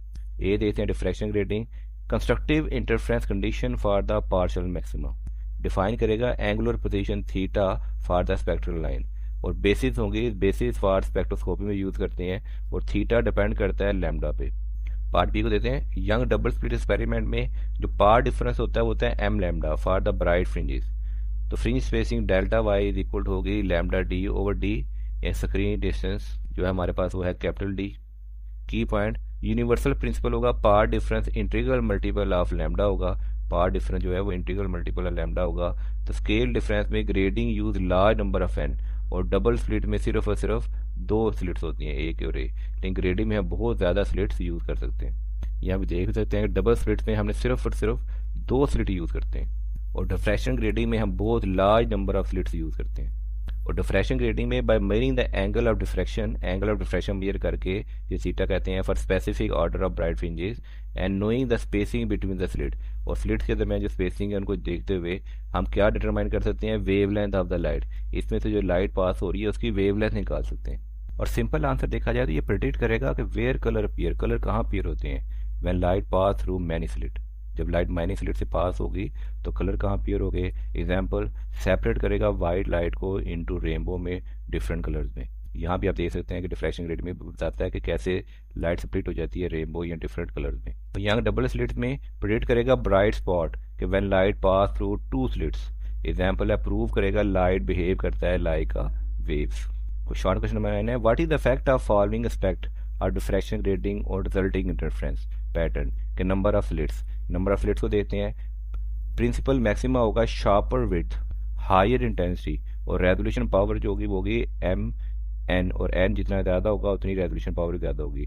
Secondary maxima more number but weaker. और बी में width of the slits, slits की विड्थ को अगर हम ले लें ए, तो इन्वेलप का मॉड्यूलेशन हो जाएगी, इन्वेलप मिनिमा हो जाएगा A sine theta is equal to M lambda. ठीक है, अब डी ले लेते हैं स्लिट को, तो फार्मूला हो जाएगा हमारा D sine theta is equal to M lambda, और एम की वैल्यू 0 नहीं होनी चाहिए, जिसमें डी या ए हमारा अगर नैरो सेंट्रल मैक्सिमा इन्वेलप होगा तो फ्यूअर विजिबल फ्रिंजेस आएंगे, और इंटेंसिटी हाई होगी अगर विद वाइडेड स्लिट, मोर लाइट ट्रांसमिशन होगी। स्लिट्स के काउंट दे देते हैं बिट्स। एन कंट्रोल करेगा फ्रिंजेस की शार्पनेस को, और ए या डी कंट्रोल करेगा इन्वेलप की ब्रेथ को। डिजाइन ट्रेड ऑफ दे देते हैं कि ग्रेडिंग ऑप्टिमाइज करेगी एन फॉर रेजोल्यूशन और ए या D for the light throughput. अगर सिंपल आंसर देखा जाए तो ज़्यादा स्लिट होंगी तो शार्पर ब्राइटर कलर बैंड बनेंगे, और better at the separating colour. Example है जैसे आप स्पेक्ट्रोमीटर में दे देते हैं, तो अगर वाइडर स्लिट होगी तो नैरो पैटर्न बनेगा, तो सेंट्रल ब्राइट होगा और बैंड श्रिंक कर देगा। क्वेश्चन 10 देखते हैं, describe the correct condition necessary for sustain interference pattern. Sustain interference pattern के लिए जो कंडीशन है वो डिस्क्राइब करें to be observe in the Young double slit experiment में। थ्योरी एंड एक्सप्लेनेशन देखते हैं। फॉर स्टेबल और observable interference pattern in Young double slit experiment, ये कंडीशन हमारी सेटिस्फाइड होनी चाहिए। नंबर 1, कोहेरेंट लाइट सोर्स होना चाहिए। Two slit must be act as a coherent source, दोनों स्लिट किसी कोहेरेंट सोर्स से आनी चाहिए of light, meaning they emit wave with the constant phase difference. जो लाइट वो एमिट कर रहे हैं उनके अंदर कोई फेज डिफरेंस नहीं होना चाहिए, पीछे से वो एक ही लाइट से आनी चाहिए, और कोहेरेंट सोर्स होना चाहिए, एक ही लाइट 2 स्लिट्स में आगे जानी चाहिए। ये अचीव कैसे होता है कि दोनों स्लिट्स को सेम मोनोक्रोमेटिक लाइट से आप ना एलिमिनेट करें। या लेज़र है तो लेज़र दे, तो दोनों से एक ही लाइट आ रही है, तो दोनों वो एक ही लाइट जब 2 स्लिट से गुजरेगी तो वो पाथ डिफरेंस भी नहीं होगा और कोहेरेंट सोर्स हो जाएगा। की पॉइंट देखते हैं, इन कोहेरेंट सोर्सेज अगर 2 सेपरेट बल्ब यूज़ करेंगे तो कॉज करेगा rapid shifting fringes making pattern unstable. अगर 2 डिफरेंट सोर्सेज यूज़ करेंगे तो हमारा पैटर्न अनस्टेबल हो जाएगा, इसलिए एक ही बल्ब यूज़ करें, एक ही लेज़र लाइट यूज़ करें और उसके आगे 2 स्लिट्स लगाएं। तो हमारा पहला पॉइंट होना चाहिए कोहेरेंट लाइट सोर्स। यहाँ भी एक ही लाइट होनी चाहिए, कोहेरेंट लाइट होनी चाहिए, उसको 2 स्लिट से हम गुजारें तो तब हमारा कंडीशन सेटिस्फाई होगी। नंबर 2 है monochromatic light. Light must have a single wavelength, यानी एक ही लैम्डा होना चाहिए। जब एक ही लाइट आएगी तो उसका लैम्डा भी जारी बात एक ही होगा, तो मोनोक्रोमेटिक लाइट हमारा सेकंड पॉइंट है। रीजन डिफरेंट वेवलेंथ होंगे, अगर लैम्डा 1 की वैल्यू हो रहा है, लैम्डा 2 की वैल्यू हो रहा है, तो प्रोड्यूस करेगा ओवरलैपिंग फ्रिंजेस पैटर्न, तो वॉश आउट कर देगा तमाम पैटर्न को। इसका फार्मूला होता है B is equal to lambda capital D over D, fringe width vary करती है लैम्डा के साथ। Example, white light produce rainbow colour fringes with no distance maximum minimum, और वाइट लाइट यूज़ करेंगे तो रेनबो कलर फ्रिंजेस आएंगे, कोई maximum minimum आपको नज़र नहीं आएगा। तो अगर वाइट लाइट यूज़ करेंगे तो आपके कलर की रेनबो नज़र आनी शुरू हो जाएगी, इस तरह का कोई मैक्सिमम मिनिमम पॉइंट आपको नज़र नहीं आएगा। थर्ड कंडीशन है स्मॉल स्लिट सेपरेशन। स्लिट की सेपरेशन बहुत ज़्यादा स्मॉल होनी चाहिए compare to slit screen distance, जो कि डी के मुकाबले में स्लिट की सेपरेशन बहुत ही स्मॉल होनी चाहिए, कैपिटल डी के मुकाबले में स्मॉल डी बहुत कम होना चाहिए। Reason, ensure the path difference जिसे डी साइन थीटा कहते हैं वेल डिफाइंड और fringes are resolvable. Typical value D की 0.1 से लेके 1 मिलीमीटर होनी चाहिए और दो स्क्रीन के दरमियान जो कैपिटल डिस्टेंस है वो 1 से 2 मीटर तक होना चाहिए। यानी कि स्मॉल डी, ये स्लिट के दरमियान जो डिफरेंस है ये 1 से 0.1 से 1 mm होना चाहिए और यहाँ से लेके यहाँ तक डिस्टेंस तो हमने कैपिटल डी का है, ये हमारा 1 से 2 मीटर तक होना चाहिए। सेकेंड है नैरो स्लिट विड्थ, ई स्लिट विड्थ जो होनी है वो बहुत ही कम होनी चाहिए। ये मस्ट सेटिस्फाई करना चाहिए कि स्लिट विड्थ जो ए है वो डायरेक्टली प्रोपोर्शनल हो लैम्डा के, ए कह दें या इसे स्मॉल डी कह दें, ये इक्वल टू होनी चाहिए लैम्डा के। रीजन, वाइड स्लिट कॉज करेंगी सिग्निफिकेंट सिंगल स्लिट सेपरेशन, तो मॉडुलेट करेंगे इंटरफ्रेंस पैटर्न की इंटेंसिटी को। फिफ्थ पॉइंट है सिमेट्रिकल सेटअप होना चाहिए, the light source must be equi distance होना चाहिए from both slit to ensure equal amplitude and face at the slit, यानी कि सिमेट्रिकल सेपरेट होना चाहिए। यानी कि यहाँ पे जो बोर्ड है बिल्कुल स्ट्रेट होना चाहिए, ये किसी एंगल पे नहीं होना चाहिए, एक जितना फासला लाइट ट्रैवल करके आए। पॉइंट सी में स्मॉल स्लिट सेपरेशन, कि स्लिट की सेपरेशन ही हमारी यहाँ पे बहुत ही कम होनी चाहिए। ये है डबल स्लिट, पहले मैंने आपको वो डिफ्रैक्शन की रेटिंग की डायग्राम दिखा दी थी, ये है डबल स्लिट। इसमें स्लिट की सेपरेशन बहुत कम होनी चाहिए और नैरो स्लिट विड्थ की विड्थ भी बहुत कम होनी चाहिए और सिमेट्रिकल सेटअप होना चाहिए। सिंपल आंसर में light bending around the corner या spreading through small opening, example है फिजी शैडो बनते हैं जिससे और रेनबो पैटर्न बनता है। हमारे बुक में नेक्स्ट पॉइंट दिया हुआ है स्टेबल एनवायरनमेंट, कि experimental setup must be free from disturbance, disturbance से हमारा एक्सपेरिमेंटल सेटअप बिल्कुल फ्री होना चाहिए। सच एज वाइब्रेशन नहीं होनी चाहिए, एयर करंट नहीं होना चाहिए, ये चीजें हमारे वेव पैटर्न को डिस्टर्ब कर देंगी और इंटरफेयर करेंगी with the observation of the fringes. अब हम करेंगे कंप्रेहेंसिव क्वेश्चन का सोल्यूशन। क्वेश्चन नंबर 1 है कि एक्सपेरिमेंट डिजाइन करें रिपोर्टाइन को यूज करते हुए और जिसमें डिमोन्स्ट्रेट करें principle of interference with water waves and describe what you expect to observe when two wave sources are introduce, कि दो वेव सोर्सेज को इंट्रोड्यूस करें तो क्या चीजें आप एक्सपेक्ट कर रहे हैं कि आप ऑब्जर्व करेंगे। सेटअप करेंगे, एक रिपल टैंक को फिल करें, वाटर तकरीबन डेप्थ होनी चाहिए तकरीबन 1 सेंटीमीटर, यूज करें 2 पॉइंट सोर्सेज, डिपर, दो आप डिपर यूज करेंगे, उसे अटैच करें सेम ऑसिलेटर के साथ और सेपरेट करें बाय द डिस्टेंस ऑफ तकरीबन 4 सेंटीमीटर से सेपरेट कर दें। उसको एलिमिनेट करें above the project with wave pattern on the screen, वहां पे एलिमिनेट करें और वेव पैटर्न को स्क्रीन पे देखने के लिए। फिर प्रोसीजर, जनरेट करें continuous wave eight frequency, example हम फ्रीक्वेंसी ले लेते हैं 10 हर्ट्ज पे कंटिन्यूस वेव को जनरेट करें और मेजर करें wavelength from crest to crest distance, तो क्रस्ट से क्रस्ट डिस्टेंस की वेव लेंथ को मेजर करें। Vary D and F to observe pattern changes, फिर आप डिस्टेंस को और फ्रीक्वेंसी को वेरी करें और पैटर्न चेंजेस को ऑब्जर्व करें। तमाम पैटर्न आपको यहाँ पे स्क्रीन पे यहाँ पे नजर आएंगे। जब ये वाइब्रेटर इस तरह के दो वाइब्रेट करेंगे तो यहाँ पे आपको उसके पैटर्न नजर आएंगे।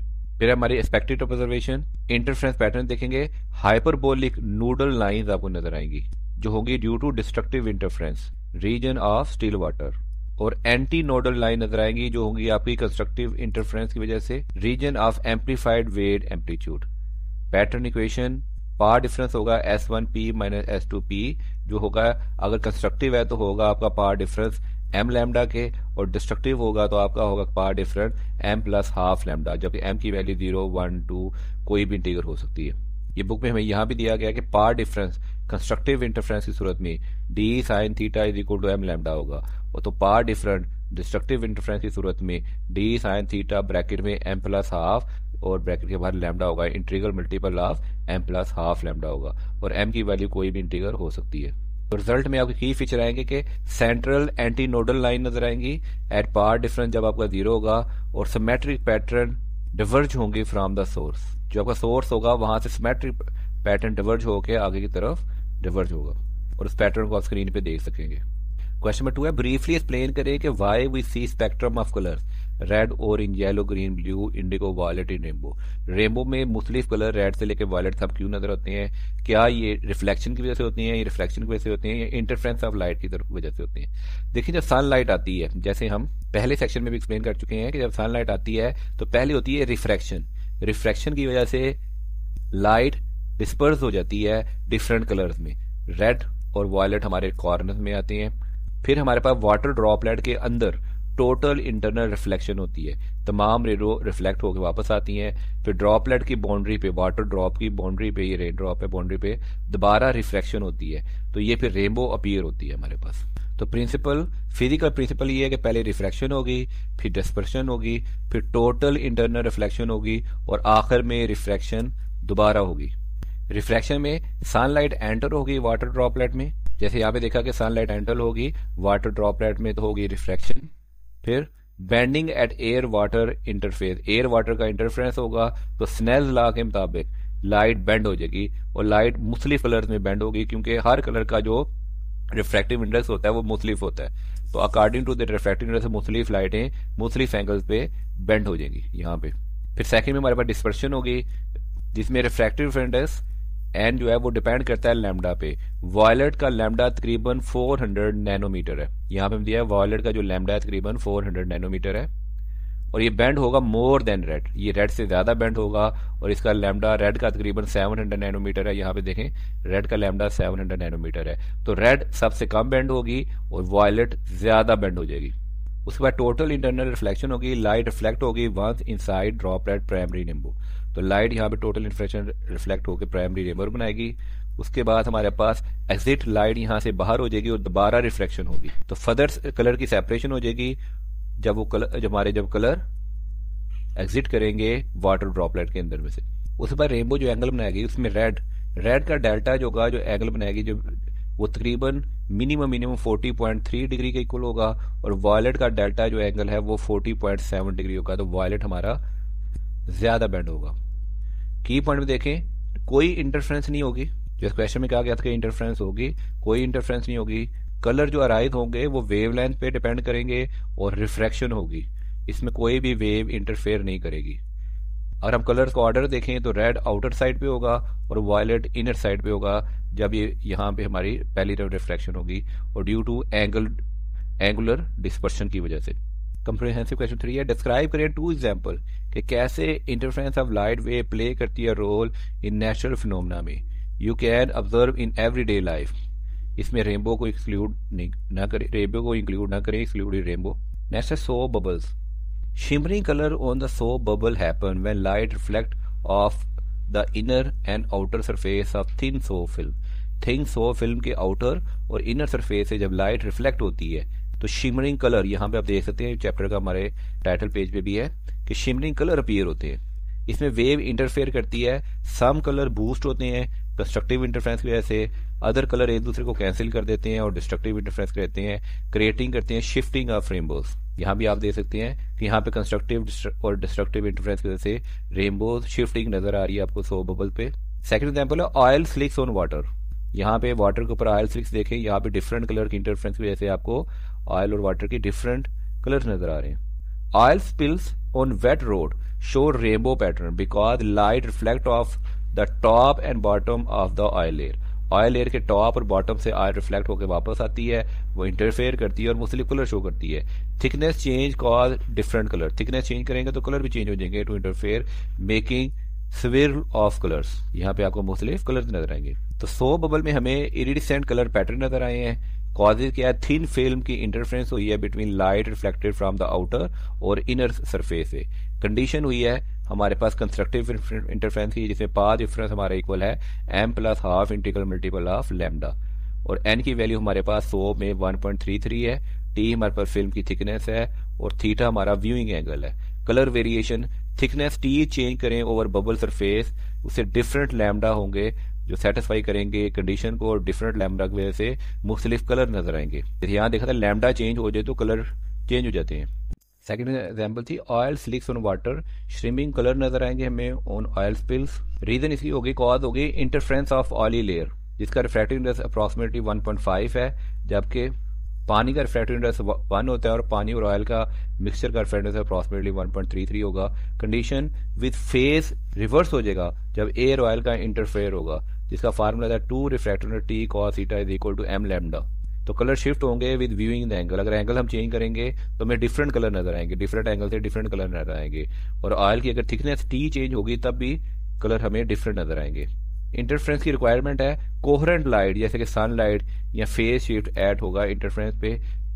प्रैक्टिकली साइड देखा जाए तो कलर इंडिकेट करेंगे थिकनेस वेरिएशन, और ऑयल की डिफरेंट जगह पे डिफरेंट थिकनेस होगी तो डिफरेंट जगह पे डिफरेंट कलर नजर आएंगे जब ऑयल स्लिक थिनिंग होगी।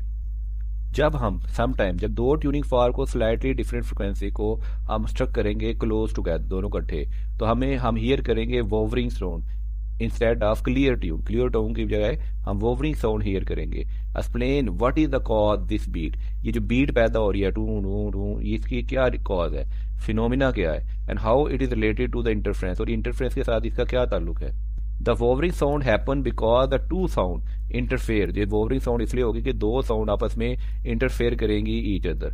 व्हेन वेव मैच, जब दोनों वेव आपस में मैच करेंगी तो एक दूसरे को बूस्ट कर देगी, तो लाउडर साउंड पैदा होगी, और जब दोनों वेव एक दूसरे को क्लैश करेंगी, कैंसिल करेंगी ईच अदर, तो सॉफ्टवेयर साउंड पैदा होगी, जिसकी वजह से ये बीट पैदा होगी। Result a pulsating louder softer beats पैदा होगी, जिसे हम कहते हैं बीट फ्रिक्वेंसी। और बीट फ्रिक्वेंसी जो होगी दोनों ट्यूनिंग फॉर्क की, वो की डिफरेंस ऑफ ट्यूनिंग फॉर्क की फ्रिक्वेंसी। लेट्स सपोज के एक ट्यूनिंग फॉर्क की फ्रिक्वेंसी थी 440 और दूसरी ट्यूनिंग फॉर्क फ्रिक्वेंसी थी 443। अब डिफरेंस ऑफ फ्रिक्वेंसी क्या है 3, तो इसका मतलब है एक सेकंड में 3 पल्सेस पैदा होंगी, क्योंकि डिफरेंस ऑफ पल्सेस आ रही है 3, तो एक सेकंड में ये 3 पल्सेस हमें पैदा होंगी। ये जो बीट पैदा होती है ये इस चीज का सबूत है कि वेव आपस में इंटरफ्रेंस कर रही है। एग्जाम्पल ले लें, some physics that create ripples when you throw 2 stone in water, जब आप 2 स्टोन पानी में इकट्ठे फेंक दें तो अब वहां पे पानी में कुछ रिपल्स क्रिएट होती हैं, ये भी बीट्स की एक एग्जाम्पल है। थोड़ा एक्स्ट्रा नॉलेज में सुपर पोजिशन देख लेते हैं फिजिकल प्रिंसिपल में। Resultant wave form 2 sound wave, 2 sound wave से रिजल्टेंट वेव बनेगी, उसकी फ्रिक्वेंसी वो होगी y1 प्लस y2, यानी a cos 2 pi ft plus a cos 2 pi f2t। इसमें हमारे पास ये मैथमेटिकल आइडेंटिटी का फार्मूला होगा y equal to a cos 2 pi f1 minus f2 over 2t, और इसी तरह f1 plus f2 over 2t। और जब बीट फ्रिक्वेंसी, ये हमारे कोर्स का ऐसा है, बीट फ्रिक्वेंसी होती है 2 फ्रिक्वेंसी का डिफरेंस, ये आपको आना चाहिए। सेकंड, वोवरिंग साउंड एम्पलीट्यूड इवॉल्व होगा ऑसिलेशन से, जिसे बीट फ्रिक्वेंसी, जैसे हमने लास्ट एग्जांपल दी कि एक 440 है, दूसरी 440 है, 3 है, तो उससे जो बीट्स पैदा होगी वो 3 बीट्स पैदा होगी। तो ह्यूमन परसेप्शन क्या होगी, ह्यूमन लाउडनेस को वेरी फील करेगा कि कभी साउंड ऊपर जा रही है, कभी नीचे जा रही है, कभी ऊपर जा रही है, कभी नीचे जा रही है, कभी ऊपर जा रही है, कभी नीचे जा रही है, तो 3 बीट्स पैदा होंगी इस एग्जाम्पल की सूरत में। इसमें टेम्पोरल इंटरफेरेंस पैदा होगी। इसकी एप्लीकेशन में म्यूजिकल इंस्ट्रूमेंट को हम ट्यून करते हैं, उनकी बीट्स को मिनिमाइज करके उनकी हम ट्यूनिंग करते हैं, और इस तरह हम म्यूजिकल इंस्ट्रूमेंट को सेट कर लेते हैं। जब उसकी बीट्स पैदा होनी, 2 म्यूजिकल इंस्ट्रूमेंट को इकट्ठे बजाते हैं, जब उनकी बीट मिनिमाइज हो जाए या 0 हो जाए तो दोनों म्यूजिकल इंस्ट्रूमेंट हमारे ट्यून हो जाते हैं। नेक्स्ट क्वेश्चन है, सीडी और डीवीडी दोनों लेजर को यूज करते हैं इंफॉर्मेशन स्टोर करने के लिए, लेकिन डीवीडी बहुत ज्यादा डाटा स्टोर कर सकती है एज कम्पेयर टू सीडी। तो how might the principle of diffraction be use in DVD design to achieve this higher storage capacity, कैसे हम प्रिंसिपल ऑफ डिफ्रैक्शन को यूज करते हैं डीवीडी में ताकि हायर स्टोरेज कैपेसिटी हम अचीव कर सकें। डीवीडी यूज करती है शॉर्टर वेवलेंथ लेजर को और शार्पर फोकसिंग लेंस को, या डीवीडी के अंदर जो राइटर हेड है उसकी वेवलेंथ भी कम होगी और उसका फोकसिंग लेंथ भी बहुत ज्यादा शार्प होगा, तो वो क्रिएट करेगा smaller data bits as compare to CD. CD के डाटा बिट्स बड़े होंगे और डीवीडी के डाटा बिट्स स्मॉल होंगे। This work because CD infrared laser use करती है जिसकी हमारे पास वेवलेंथ है 780 नैनोमीटर, तो लार्ज स्पॉट्स क्रिएट होंगे। डीवीडी रेड लेजर यूज करता है जिसकी हमारे पास वेवलेंथ है 650 नैनोमीटर, तो ये तकरीबन 25% स्मॉलर स्पॉट्स क्रिएट करते हैं, जिसकी वजह से डाटा ज्यादा स्टोर हो जाता है। सेकंड, लेंस की क्वालिटी है, डीवीडी लेंस फोकस करते हैं टाइटर, हायर न्यूमेरिकल अपेचर होता है, तकरीबन इसका अपेचर 35% स्मॉलर स्पॉट्स क्रिएट करता है एज कम्पेयर टू सीडी, जिसकी वजह से ये ज्यादा डाटा स्टोर करता है। अगर हम इन दोनों प्रॉपर्टीज को मिला दें 35% 25%, तो डीवीडी के जो स्पॉट्स होते हैं तकरीबन 60% स्मॉलर होते हैं। इसका मतलब है वो 2.5x मोर डाटा स्टोर कर सकती है as compare to CD. Question है, why diffraction matters. Light spread out, diffract होती है when hitting small bits, shorter wavelength and better length reduce this spreading, allowing tinier bits and more data storage. तो light spread होती है, diffract होती है जब small bits पे, तो शॉर्टर वेवलेंथ और ज्यादा शार्प लेंथ यूज करेंगे तो वो टाइनियर बहुत ही छोटी बिट्स क्रिएट करेंगी जिससे ज्यादा डाटा स्टोर होगा। इसके अलावा DVD also use dual layer disc, 2 double layer disc use होती है, टाइटर बिट्स यूज करते हैं spacing for even more capacity, जिससे कैपेसिटी उसकी और भी ज्यादा इंक्रीज हो जाती है। लेजर स्पॉट साइड का फार्मूला निकालना हो तो एस इज इक्वल होता है 1.22 लैम्डा ओवर NA, जिसमें NA हमारे पास न्यूमेरिकल अपेचर ऑफ लेंस होता है, लैम्डा हमारी वेवलेंथ है, और डाटा डेंसिटी डायरेक्ट की प्रोपोर्शनल होती है 1/s² के। और डीवीडी की इनहेंसमेंट करते हैं हम शॉर्टर वेवलेंथ 780 नैनोमीटर जो CD में यूज़ होती थी वो इंफ्रारेड थी, और DVD में जो यूज़ किया वो 650 नैनोमीटर है जो रेड है। तो इसकी वेवलेंथ कम है, तो the higher numerical aperture use करते हैं। CD में अपर्चर यूज़ करते हैं 0.45 का, जबकि DVD में जो अपर्चर यूज़ होता है न्यूमेरिकल अपर्चर वो यूज़ होता है 0.60 का, तो जिससे स्पॉट साइज कम हो जाता है DVD का। तो डिफ्रैक्शन का ये हो रही है कि स्मॉलर लैम्डा यूज़ करते हुए लार्जर Na रिड्यूस कर देता है स्पॉट का साइज, और जिससे हमारे पास स्मॉलर प्लेट्स बना सकते हैं। इसके अलावा DVD ड्यू लेयर यूज़ करती है, टाइटर ट्रैक स्पेसिंग यूज़ करती है, जिससे DVD और भी ज़्यादा डाटा स्टोर कर सकती है। नेक्स्ट क्वेश्चन है, डिस्क्राइब करिए diffraction grading, it's the key feature of grading constant, bit slit width, and how does diffraction grading separate wire light into it's consequent colours. Diffraction grating के लिए आप short question number 1 को देख सकते हैं इसी वीडियो की टाइम स्टैम्प पे क्लिक करके। साथ में MCQ नंबर 8 में आप डिफ्रैक्शन ग्रेडिंग को देख सकते हैं, इसकी एक्सप्लेनेशन देख सकते हैं, इसकी डायग्राम देख सकते हैं। और MCQ नंबर 6 में हम एक्सप्लेन किया है कि व्हाट इज डिफ्रैक्शन ग्रेडिंग, उसकी एक्सप्लेनेशन और उसकी डायग्राम को एक्सप्लेन किया है, काइंडली ये देख लें। MCQ के सोल्यूशन और शॉर्ट क्वेश्चन नंबर के सोल्यूशन के साथ थोड़ा सा एडिशन नॉलेज अगर ये भी लिखना चाहें तो लिख सकते हैं, जिसमें स्ट्रक्चर और पैटर्न, ग्रेडिंग कांस्टेंट, ये होता है डिस्टेंस बिटवीन एडजेसेंट स्लिट, दो स्लिट्स के दरमियान जो डिस्टेंस होता है उसको हम कहते हैं ग्रेडिंग कांस्टेंट D। N होता है नंबर ऑफ लाइंस पर मिलीमीटर, जैसे 1000 लाइन है पर मिलीमीटर। और स्लिट विड्थ होता है जैसे A, typically A equal to होता है D/2 के। इसके अलावा प्रिंसिपल मैक्सिमम का फार्मूला लिख सकते हैं कि D sin theta is equal to M lambda. Intensity distribution का ये फार्मूला लिख सकते हैं। फीचर में लिख सकते हैं शार्प ब्राइट फ्रिंजेस होते हैं at theta satisfying grating equation. और साथ में फ्रिंजर स्पेसिंग कह सकते हैं कि डायरेक्टली प्रोपोर्शन होती है 1/D के। एंगुलर डिस्पर्शन कर सकते हैं कि डेल्टा थीटा और delta lambda is equal to MD cos theta के इक्वल होता है। फिर आप बता सकते हैं कि व्हाइट लाइट कैसे डिफ्रैक्ट हो जाती है डिफरेंट कलर में। रेड लाइट जिसका लैम्डा तकरीबन 700 नैनोमीटर के करीब है और लार्जर थीटा होगा एज कम्पेयर टू वायलेट जिसका लैम्डा अबाउट 400 नैनोमीटर है। आउटकम है कॉन्टिन्यू स्पेक्ट्रम नजर आएगा for M is equal to not zero, continue spectrum नजर आएगा लेकिन M की वैल्यू जीरो नहीं होनी चाहिए। इसके अलावा MCQ नंबर 6 में जो सोल्यूशन दिया है साथ में ये एक्सप्लेन कर दें, ये डायग्राम बना दें। साथ में MCQ नंबर 8 में जो सोल्यूशन दिया है ये बना दें, और साथ में आप ये डायग्राम बना दें, रेड और वॉयलेट के कलर को शो कर दें।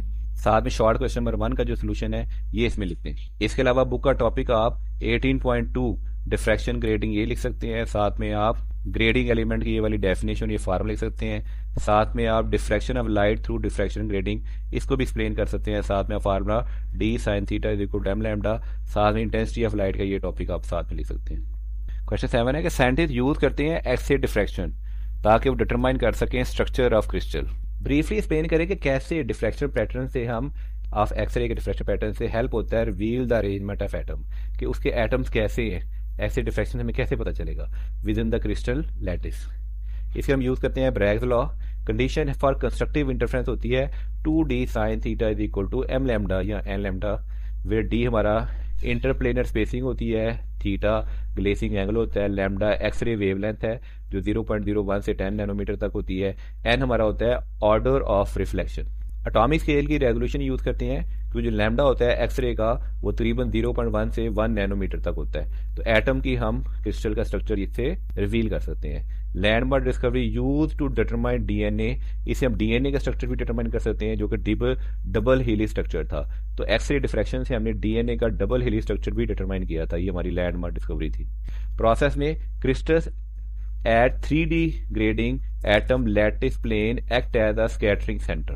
हमारे एटॉमिक प्लेन है, यहाँ पे हम इंसिडेंस बीम देते हैं जिससे डिफ्रैक्टिव बीम पैदा होती है और डिफ्रैक्टिव बीम को हम यहाँ रिकॉर्ड कर लेते हैं। इसके अंदर क्या हो रहा होता है, इसे प्रोसेस तो लग रहा है ब्रैग्स लॉ का कि atomic plane of crystal cause an incidence beam of X-ray if wavelength is approximately the magnitude of intramolecular distance। जो intramolecular distance है जैसे यहाँ पे दे सकते हैं intramolecular distance के अगर हमारी wavelength उसके इक्वल हो, हमारी wavelength उनके intramolecular distance के इक्वल हो तो हमारी आने वाली वेव एक मॉलिक्यूल के ऊपर से और दूसरी उसके अंदर पेनिट्रेट करेगी और फर्स्ट लेयर से रिफ्लेक्ट होके वापस जाएगी और यहाँ पे फिर से इंटरफ्रेंस हो जाएगी। इंटरफ्रेंस के लिए फिर हम ब्रैग लॉ यूज करेंगे और वो दोनों लेयर्स आने वाली दोनों वेव एक दूसरे का साथ इंटरफेयर करेंगी one another as they leave the crystal. The phenomena is called X-ray diffraction. अब जो क्रिस्टल से लीव करके जा रही है इस वजह से हम इसे एक्सरे डिफ्रैक्शन का फिनोमेना कहते हैं, जिसमें हमारा ये फार्मूला D sin थीटा होगा और ये हमारी चीजें एटॉमिक प्लेन होगी, पहला एटम का प्लेन, दूसरा एटॉमिक प्लेन। आने वाली लेयर एक अपर लेयर से रिफ्लेक्ट होगी, एक अंदर वाली लेयर से रिफ्लेक्ट होगी और यहाँ पे हमारे पास इंटरफ्रेंस करेगी। फिर डिफ्रैक्टिंग पैटर्न सिंगल क्रिस्टल होगा तो डिस्क्रीट स्पॉट नजर आएंगे जिसे कहते हैं ल्यू पैटर्न। यहाँ पे आप देख सकते हैं कि यहाँ पे मुख्तलिफ किस्म के हमें पैटर्न नजर आएंगे। अगर पोर्ट्रेट सैंपल होगा तो कंसेंट्रिक रिंग जिसे डायबिन शेडेड रिंग कहते हैं। एनालाइजर में मेजर करेंगे angle theta of diffracted beam तो कंप्यूट करेंगे डी। हम थीटा मेजर करेंगे, देखिए यहाँ पे किस एंगल पे वो डिफ्रैक्ट हुई है वो थीटा हम इस प्रोसेस से मेजर करेंगे और बाद में डी को हम कंप्यूट कर लेंगे। फिर हम फोरियर थ्योरम लगाएंगे, कन्वर्ट करेंगे इंटेंसिटी डाटा को इलेक्ट्रॉन डेंसिटी मैप में। एग्जाम्पल इसकी दे सकते हैं कि NaCl 100 प्लेन स्पेसिंग के डी होगा तकरीबन a/2 और a होता है हमारा लैटिस कांस्टेंट। इसका NaCl के लिए हमारा थीटा आया था 15.8 डिग्री और लैम्डा 0.154 नैनोमीटर यूज किया गया था फर्स्ट ऑर्डर में। इसको हमने वैल्यू कैलकुलेट की तो डी आ गई हमारे पास 2D आया 0.564 नैनोमीटर जो कि हमारा a के इक्वल है। इस तरह हम दो लेयर्स को डिफ्रैक्ट करवा के उसका फिर थीटा मेजर करते हैं, उसको फार्मूले में यूज करते हैं, मुख्तलिफ पैटर्न को स्टडी करते हैं जिसकी वजह से हमारा इंटरनल स्ट्रक्चर हमारा रिवील हो जाता है। अब हम करेंगे न्यूमेरिकल प्रॉब्लम का सोल्यूशन। न्यूमेरिकल नंबर 1 है the light with wavelength 633 nanometre. हमें एक लाइट दी गई है, उसकी वेव लेंथ दी हुई है 633 नैनोमीटर। इसको साइंटिफिक में लिख लेते हैं तो नैनो को हम 10⁹ से मल्टीप्लाई कर देंगे metre. Is use at a distance of 2 metre तो डिस्टेंस टू द स्क्रीन इसे हमने डी कह दिया है 2 मीटर। अगर बुक के मेथड से करें तो बुक में डिस्टेंस को उन्होंने एल कहा हुआ है, हमें डी कहा था, हम इसे एल कह सकते हैं। The separation between the slits, जो सेपरेशन है वो है 10 माइक्रोमीटर तो सेपरेशन स्लिट डी है 10 माइक्रोमीटर। माइक्रो की जगह हम लिख देंगे 10⁻⁻6 मीटर। हमारा फार्मूला होता है तो यहाँ पे यूज होगा कि find the distance between the adjacent maxima fringe width for the first order m = 1 and second order m = 2 order of the interference. तो साथ में आंसर दिए हुए हमारा फार्मूला होगा y = λL/d according to book. यहाँ हम इसे डिस्टेंस को d कह देते हैं और y को हम कह देते हैं बीटा, तो बीटा हो जाएगा y/d/D/d। ये फार्मूला है फॉर द फ्रिंज विड्थ। अब सिंपल हम इस फार्मूले में वैल्यू पुट कर देंगे। हमारे पास लैम्डा की वैल्यू थी 633 × 10⁻⁹ डी हमारे पास था या एल हमारे पास है, इसको डी कह दें या एल कह दें। ये हमारे पास था 2 और स्लिट सेपरेशन ये हमारे पास ही 10 माइक्रोमीटर, जिसे सिंप्लीफाई करेंगे तो 10⁻⁵ मीटर आएगी। यहाँ से हम क्वेश्चन को सिंप्लीफाई करेंगे, इसको हम 2 से मल्टीप्लाई करके 10⁻⁵ से डिवाइड करेंगे तो हमारा आंसर आ जाएगा 0.1266 मीटर, जिसे अगर मिलीमीटर में कन्वर्ट करेंगे तो 126.6 मिलीमीटर आ जाएगा। तो फर्स्ट ऑर्डर और सेकंड ऑर्डर फ्रिंज दोनों आइडेंटिकल होती हैं, दोनों के लिए बीटा या वाई की वैल्यू हमारे पास 126.6 मिलीमीटर आएगी। फ्रिंज की विड्थ बीटा ये इंडिपेंडेंट होती है ऑर्डर पे, या ऑर्डर M1 हो या M2 हो, ये इस पे डिपेंड नहीं करती फॉर डबल स्लिट इंटरफ्रेंस। हमें जो आंसर प्रोवाइड किए गए हैं 0.127 मिलीमीटर और 0.063 मिलीमीटर, ये सुगेस्ट कर रहे हैं कि पॉसिबल यूनिट कन्वर्जन में कोई प्रॉब्लम की गई है या मिस इंटरसेप्शन है। स्टैंडर्ड फिजिक्स कंफर्म करती है constant fringe width for the 126.6 millimetre जो हमारा यहाँ पे आंसर आया। और जो फ्रिंज की विड्थ है ये ऑर्डर M पे डिपेंड नहीं करती। क्वेश्चन नंबर 1 को एक और एंगल से देखते हैं। हमें वेवलेंथ दी गई थी 633 नैनोमीटर, स्क्रीन डिस्टेंस दिया गया था 2 मीटर और स्लिट सेपरेशन दी हुई थी D 10 माइक्रोमीटर। हमें मालूम है फ्रिंज विड्थ होती है बीटा लैम्डा D/D है। For adjacent maxima B is order, ये इंडिपेंडेंट होता है in the standard physics, but as per provided answer, जैसे बुक में आंसर दिए गए हैं, अगर हम इसके आंसर को स्टडी करें तो for order M fringe width को उन्होंने बीटा को M से डिवाइड किया गया। बीटा तो कैलकुलेट किया हमने, बीटा जो हमें आया था, हमारा आंसर आया था 126.6 मिलीमीटर। तो नॉन स्टैंडर्ड इंटरप्रिटेशन के लिए मैच अगर प्रोवाइड करना हो तो M1 हो तो बीटा को 1 से डिवाइड किया है तो आ जाएगा 0.1266 या 0.127 मिलीमीटर। इसको उन्होंने इक्वल कर दिया 0.127 मिलीमीटर के, जो कि आंसर गलत है, पॉइंट की एरर है। एक्चुअल आंसर होना चाहिए था 126.6 मिलीमीटर। और M2 के लिए उन्होंने बीटा को 2 से डिवाइड कर दिया। जब उन्होंने इसको 2 से डिवाइड कर दिया इसको, तो आंसर आ गया 0.633। पहले तो आंसर गलत लिखा है, फिर उसको 2 से डिवाइड कर दिया, तो 2 से डिवाइड करने के बाद उनका आंसर आया 0.063 मिलीमीटर। तो एक तो पॉइंट्स का एरर है, दूसरा कैलकुलेशन का भी एरर है। ये डाटा को चेंज करें अगर हमारा ये आंसर हो, इसको 2 से डिवाइड करें तब ये आंसर आता है। तो अगर कंट्रोवर्सी को स्टडी किया जाए तो स्टैंडर्ड फिजिक्स से fringe width is constant. Standard physics कहती है कि फ्रिंज की विड्थ कांस्टेंट होती है। प्रोवाइडेड आंसर डिवाइड कर रहे हैं बी को एम से, ये लकीली मिस इंटरसेप्टिंग है, ठीक है ना, वो fringe width for the order M के लिए मिस इंटरसेप्टिंग है, ये क्वेश्चन हमारा इस तरह ठीक नहीं है, ये मिस इंटरसेप्ट हो गया कहीं। न्यूमेरिकल नंबर 2 है, find the distance from the central maximum to the third minimum on the screen if the light of wavelength 400 nanometre, कि वेवलेंथ ऑफ लाइट दी हुई है 400 नैनोमीटर, हमने सेंट्रल मैक्सिमम का डिस्टेंस फाइंड करना है थर्ड मिनिमम के साथ। नैनो की जगह हम डाल देंगे 10 की पावर -9, इसे साइंटिफिक नोटेशन में लिख लेंगे तो आ जाएगा 4 × 10 raise power -7 metre. The distance between the slits and the screen is 0.5 metre. Distance between the screen and slit जो दिया गया हमें वो दिया है 0.5 मीटर, इसको हम बुक के मुताबिक एल भी कह सकते हैं। एंड स्लिट सेपरेशन ये है 5 माइक्रोमीटर, और स्लिट सेपरेशन स्मॉल डी है 5 माइक्रोमीटर, माइक्रो की जगह डाल दिया हमने -6, तो ये आ गया डी की वैल्यू गई 5 × 10 raise power -6 metre.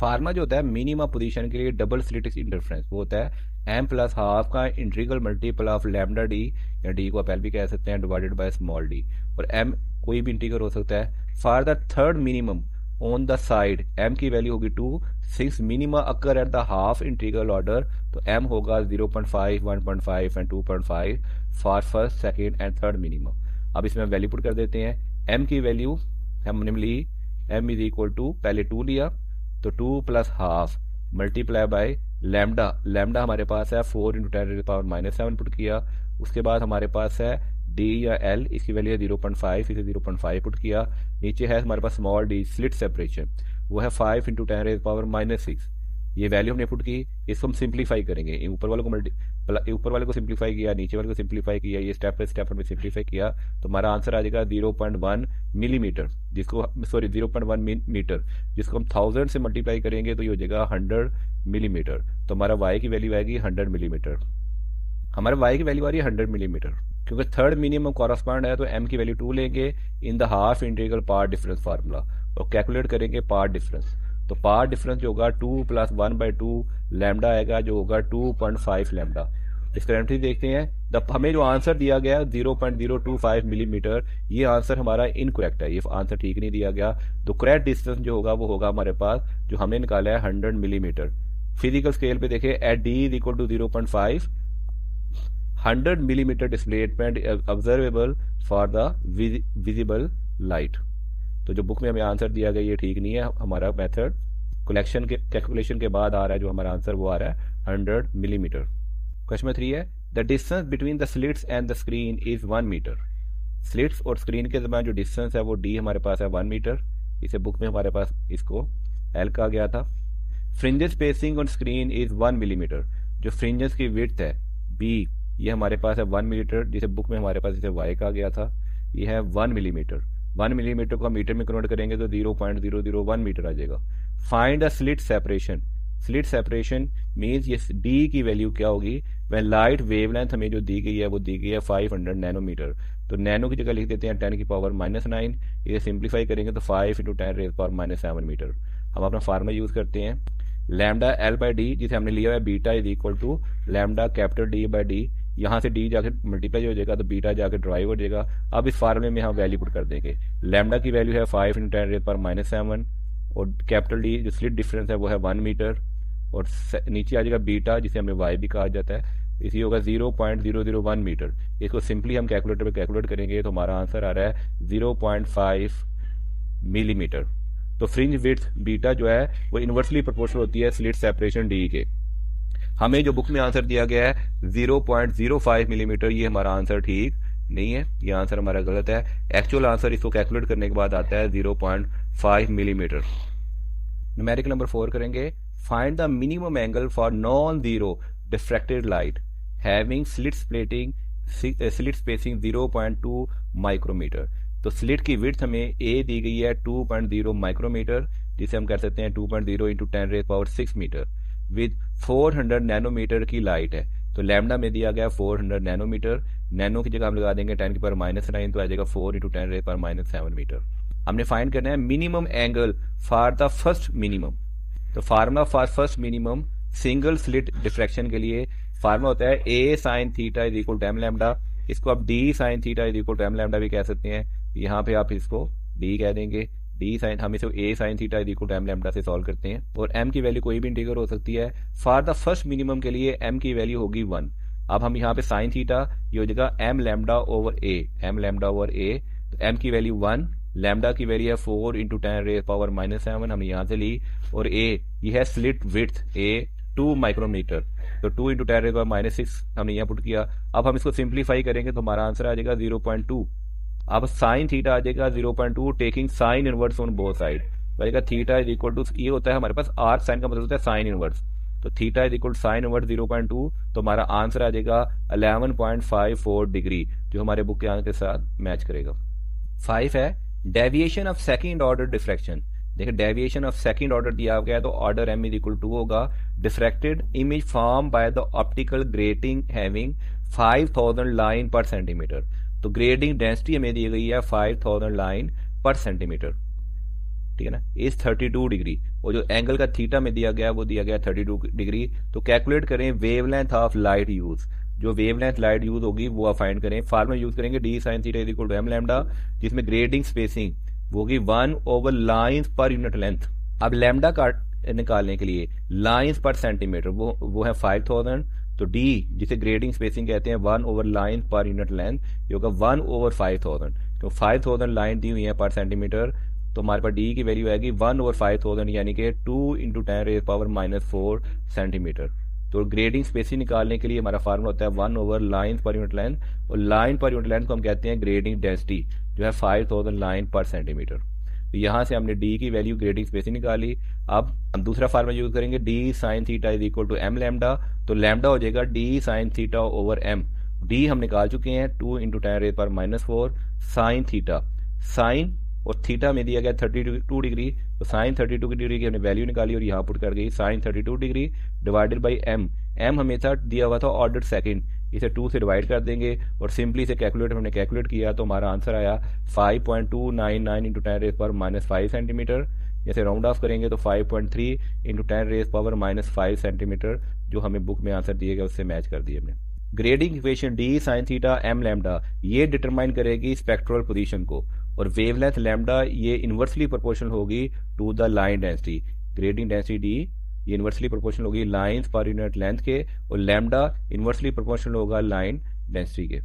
Thank you my friend, kindly जाते जाते हमारे चैनल को सब्सक्राइब कर दीजिएगा। अगर कोई प्रॉब्लम हो तो हमें कमेंट्स बॉक्स में लिखेगा। अपना ख्याल रखेगा। फी अमानिल्लाह, अल्लाह हाफिज़।